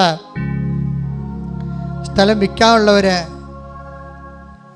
അങ്ങനെ എല്ലാ മണ്ഡലങ്ങളിലും നിന്റെ യാത്രകൾ, ഈ ആഴ്ചയിലുള്ള ഈ മാസത്തിലുള്ള യാത്രകൾ, വന്ന തടസ്സങ്ങൾ, നിൻ്റെ കേസുകൾ, കോടതി കേസുകൾ, നിന്റെ തകർന്ന കുടുംബങ്ങൾ, മക്കളില്ലാത്ത അവസ്ഥകൾ എല്ലാം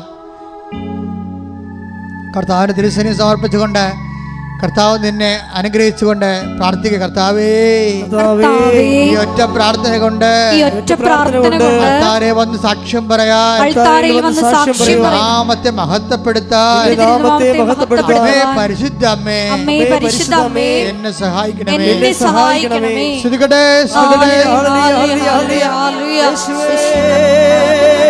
ശിരസ് നമിച്ച് നമുക്ക് ദിവ്യകാരുണ്യനാഥന്റെ ആശീർവാദം സ്വീകരിക്കാം.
പരിശുദ്ധ പരമമാ ദിവ്യകാരുണ്യമേ, എന്നുമെന്നും അങ്ങേയ്ക്കായി